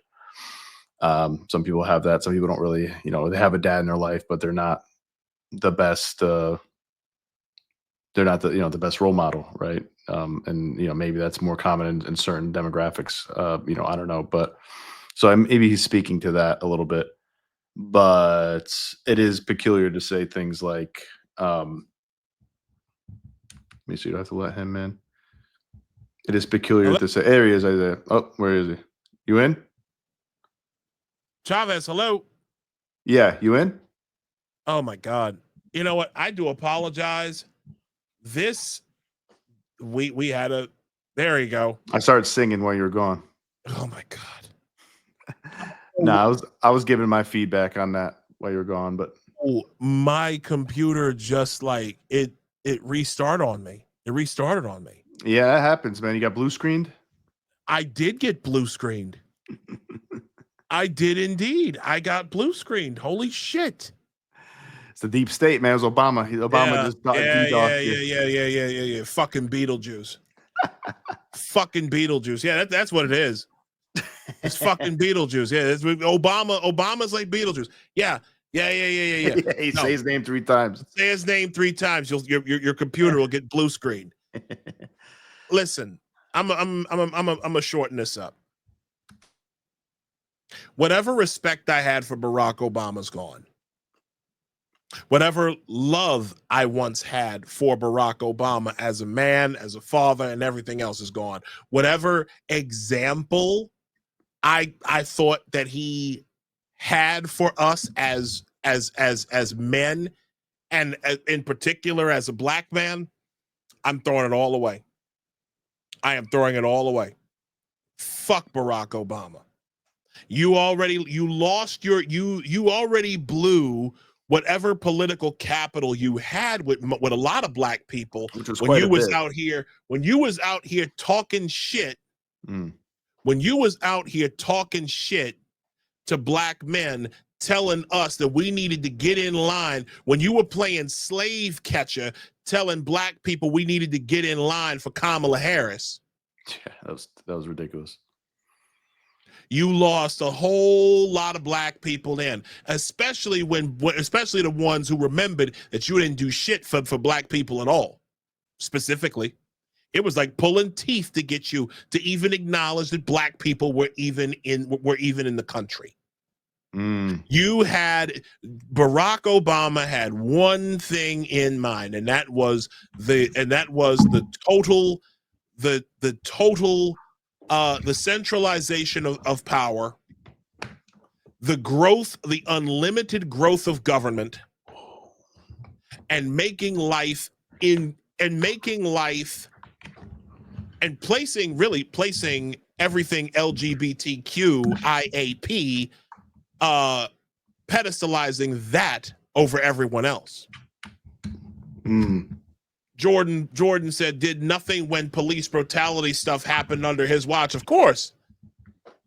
He went and had a beer summit when Skip Gates's place when Skip Gates broke into his own house. Yeah, you know. I'm so pissed, man. I just realized my camera wasn't plugged in. I was wondering why my camera looks like shit, and it wasn't. Now I'm looking good. There we go. Damn. But the point I'm trying to make is I am done with Barack Obama.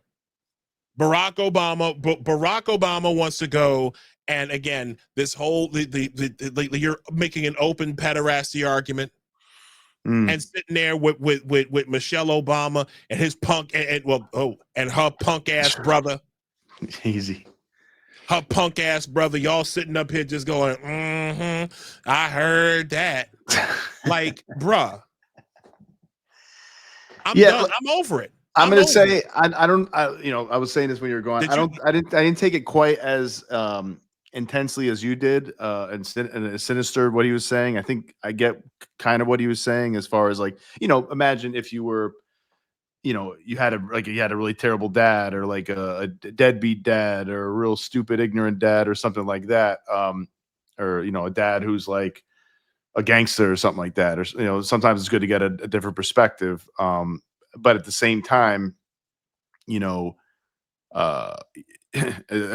the same time, it's like, it also seems like it could be opening the door of like, hey, listen to your woke professor instead of your dad, like opening something to be like, yo, is your dad like a conservative? No, you should listen to your critical theory professor. So there's that as well, which I don't like, and I think the left does that quite a bit with like the Chicago teachers unions, where they're like, your kids are our kids, right? They're like proudly saying that, like, they are our kids. They are our kids. Like, no, they're not your fucking kids. Those are our kids. That's our children. My children is my child. You have some responsibility with them when they're at school. You're definitely helping educate them, of course, but it's still my kid. You're not your kid. Like, don't get it fucking twisted at all.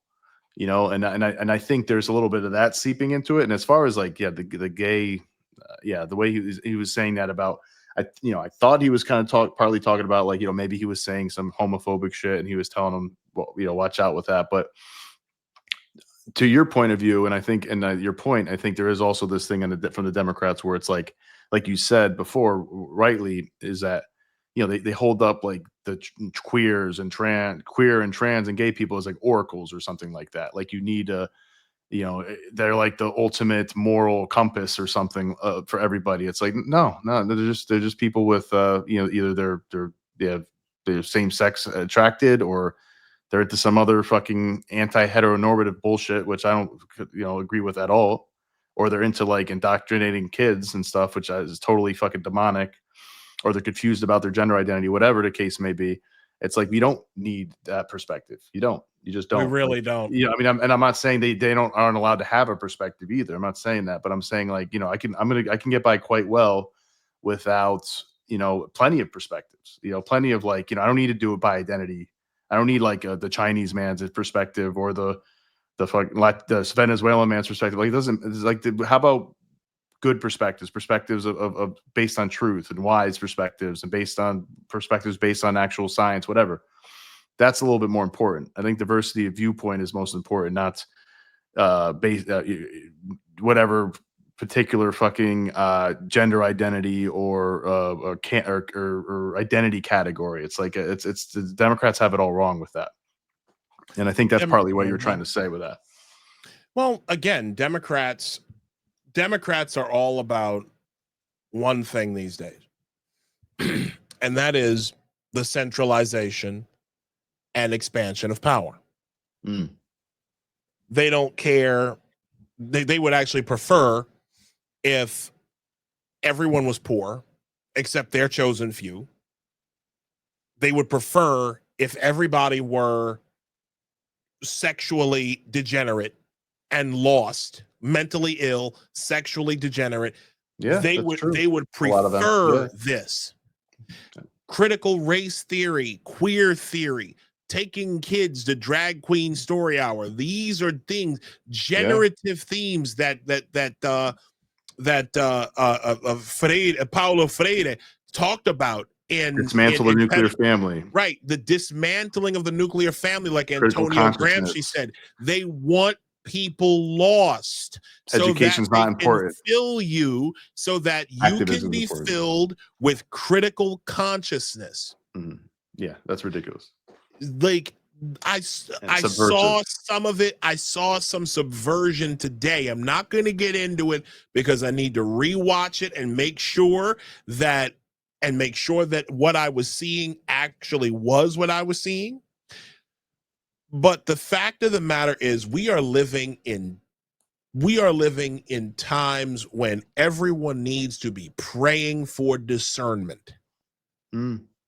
We need to be looking for discernment. We are in the lying season.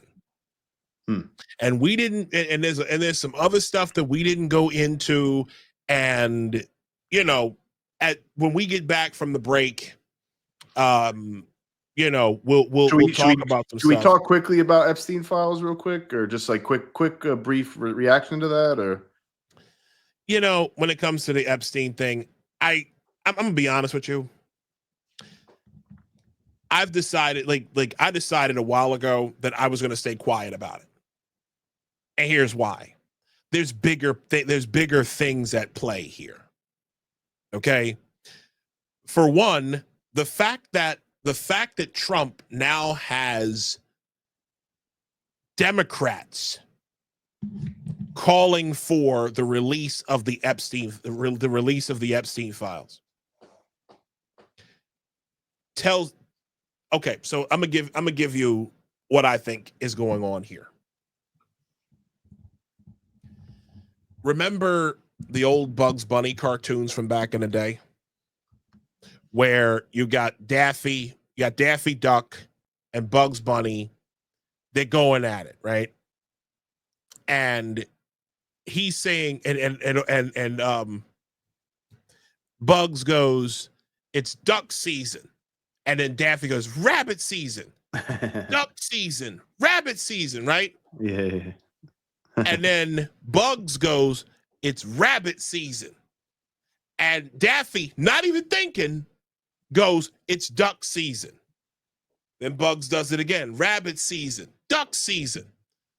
And then after that about the third pass, Daffy snatches the gun, hands it to Elmer Fudd, and says, I know what time. I know what season is. It's duck season, and he hands the gun off to Elmer Fudd, and Fudd shoots it. Fudd and Elmer just blows his fucking face off. Okay, listen, them Looney Tunes cartoons were trying to teach people stuff. Okay, but that's what's happening right now. That's what's happening right now. This has been a time of rabbit season, duck season, rabbit season. Like that reversal, Trump has succeeded in getting the Democrats to reverse their own position. And this is not the first time that he's done this. And it's not even the first time that he's done this in the last 4 or 5 months.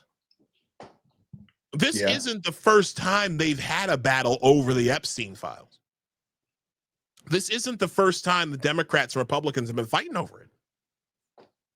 There are bigger things at work. There are bigger things at play here than what we understand. I don't know what's happening, and ladies and gentlemen, neither do you. We don't know what's going on with these Epstein files. So again, I'll let you say what you got to say, but I'm just saying right now, my policy right now.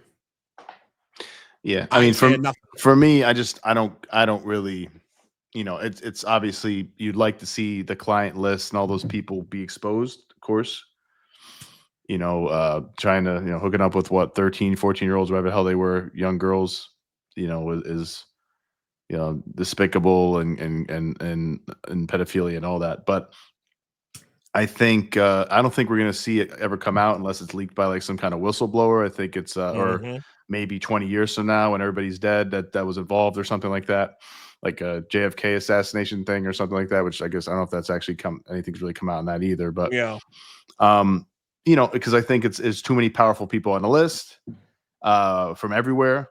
And it's probably very easy to get to honeypot these freaking powerful men because they're men. They're probably all addicted to sex. They're all they can get anybody they want. So then they want forbidden shit.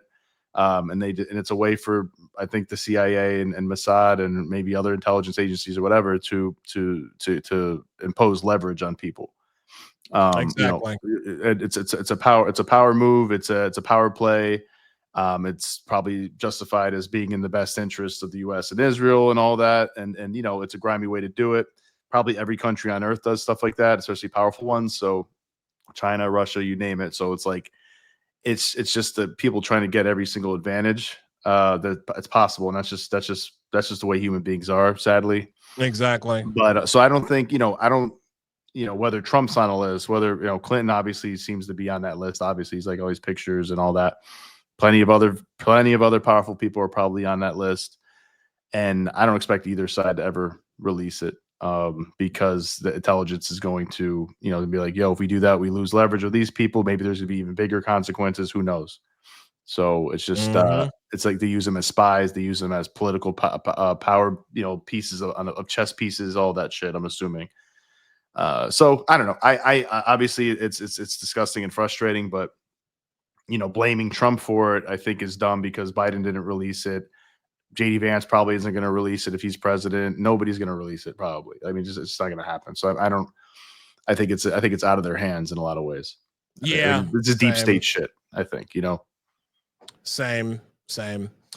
Well, with that, ladies and gentlemen, that is our show. That is Apostate Radio episode 24. This has been a great 6 months. We've been at this for 6 months. Thereabouts, yeah. It's funny. It seems sometimes it seems longer. Like when you say like, oh, it's episode 20. Was it 24 today? 25, something like that? Yeah, and that's not counting the lost episodes. Yeah, that's right. It's not counting the lost episode. But yeah, I mean, when you say that, I'm like, it's only been 24. It's only been 25. But and you look up, you're like, fuck, we started this in like February. yeah, I know. It's really not that long ago, but it's been great. I love it. I think I love talking to all these really smart, brave, often brave people, talented people, Probably all of them. I think you could probably say are brave one way or another. Even our buddy, especially our buddy, the blue guy. What's the blue puppet? What's his name? Edgar. Oh, Edgar! Holy puppet shit! Edgar. Yeah. And he's ready to get punched in the face all the time. Like everybody's been putting their neck out there for years in one way or another. Whether it's Dan Bermawi, probably a lot of Muslims want to kill him, or Keri, who she's losing friends, just like all of us lost. I'm sure all of us have lost friends, all apostates, all former liberals, and they're not really friends. I think at the end of the day, if they can't accept it, like, hey, we have legitimate reasons for not wanting to be part of this, or not trying to sign up to this. So either and our real friends and family will accept that. They might not agree with you, but they'll accept that. But if they don't, they weren't meant to be in your fucking life, and they could fuck off. And they should be ashamed of themselves, obviously, honestly. Exactly. But anyways, it's been an honor, man, and we're just getting started as far as I'm concerned. Yeah, we are. Listen, I've got the stuff that I've shared with you about, like I don't want to get too far into it because we are still live, but guys, there are things that we're gonna have a much more structured show in the next couple of weeks. We're gonna have more things for you to get into, more ways that you could support the show. Starting OnlyFans. Oh God. We will you not get to see me in some of those holy drawers I've been talking about. Oh no. Oh. Anyways, we're gonna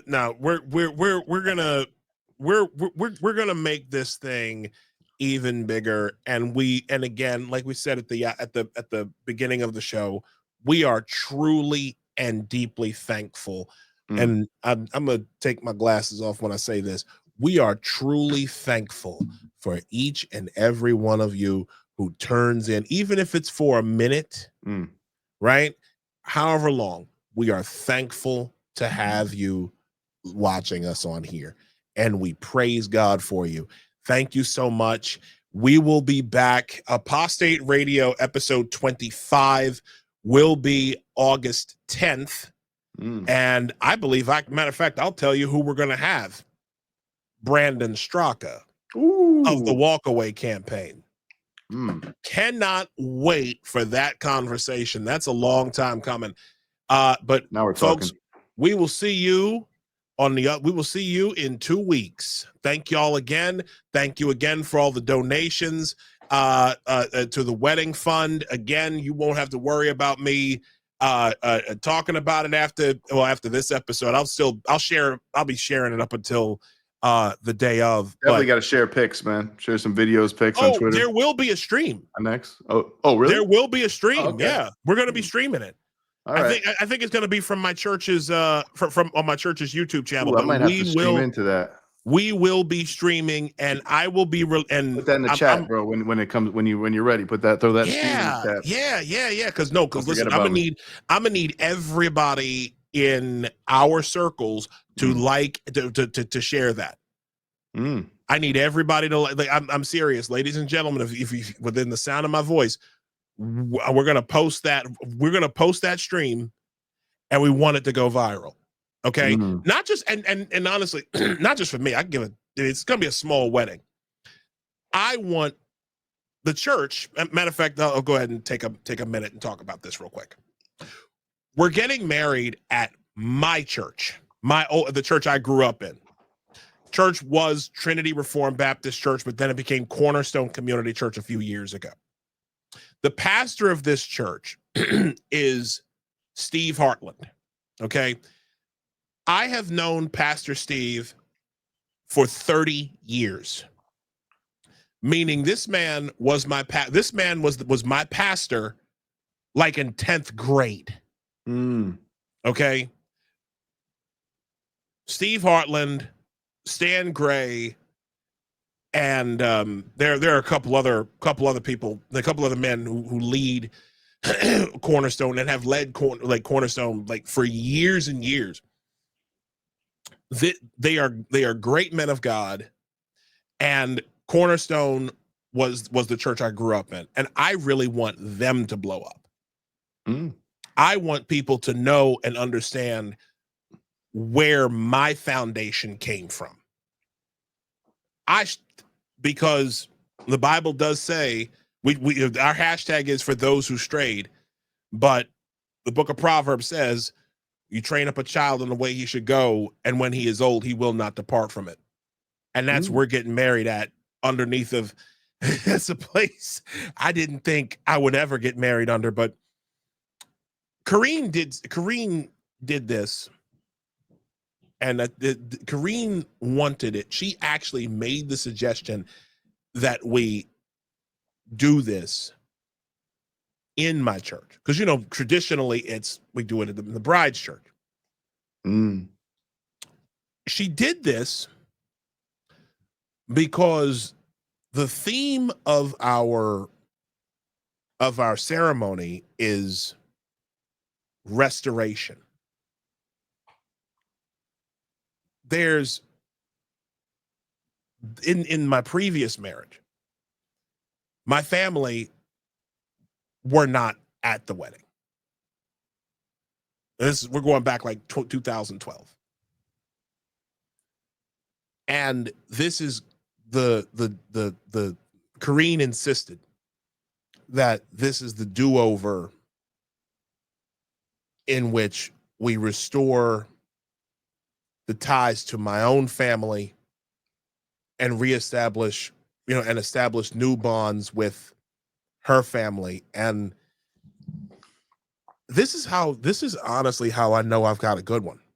Yeah, that's a good sign. That's a very wise too. Very wise to do that. So I'm probably going to be crying like a fucking baby. I know you will, man. I know you. Because I almost did Friday but last week. But anyways, guys, thanks again for joining us. Greatly appreciate it. Have a great night, and we will talk to you in 2 weeks. Maybe sooner. Maybe sooner. Maybe I'll be talking to you. We'll see.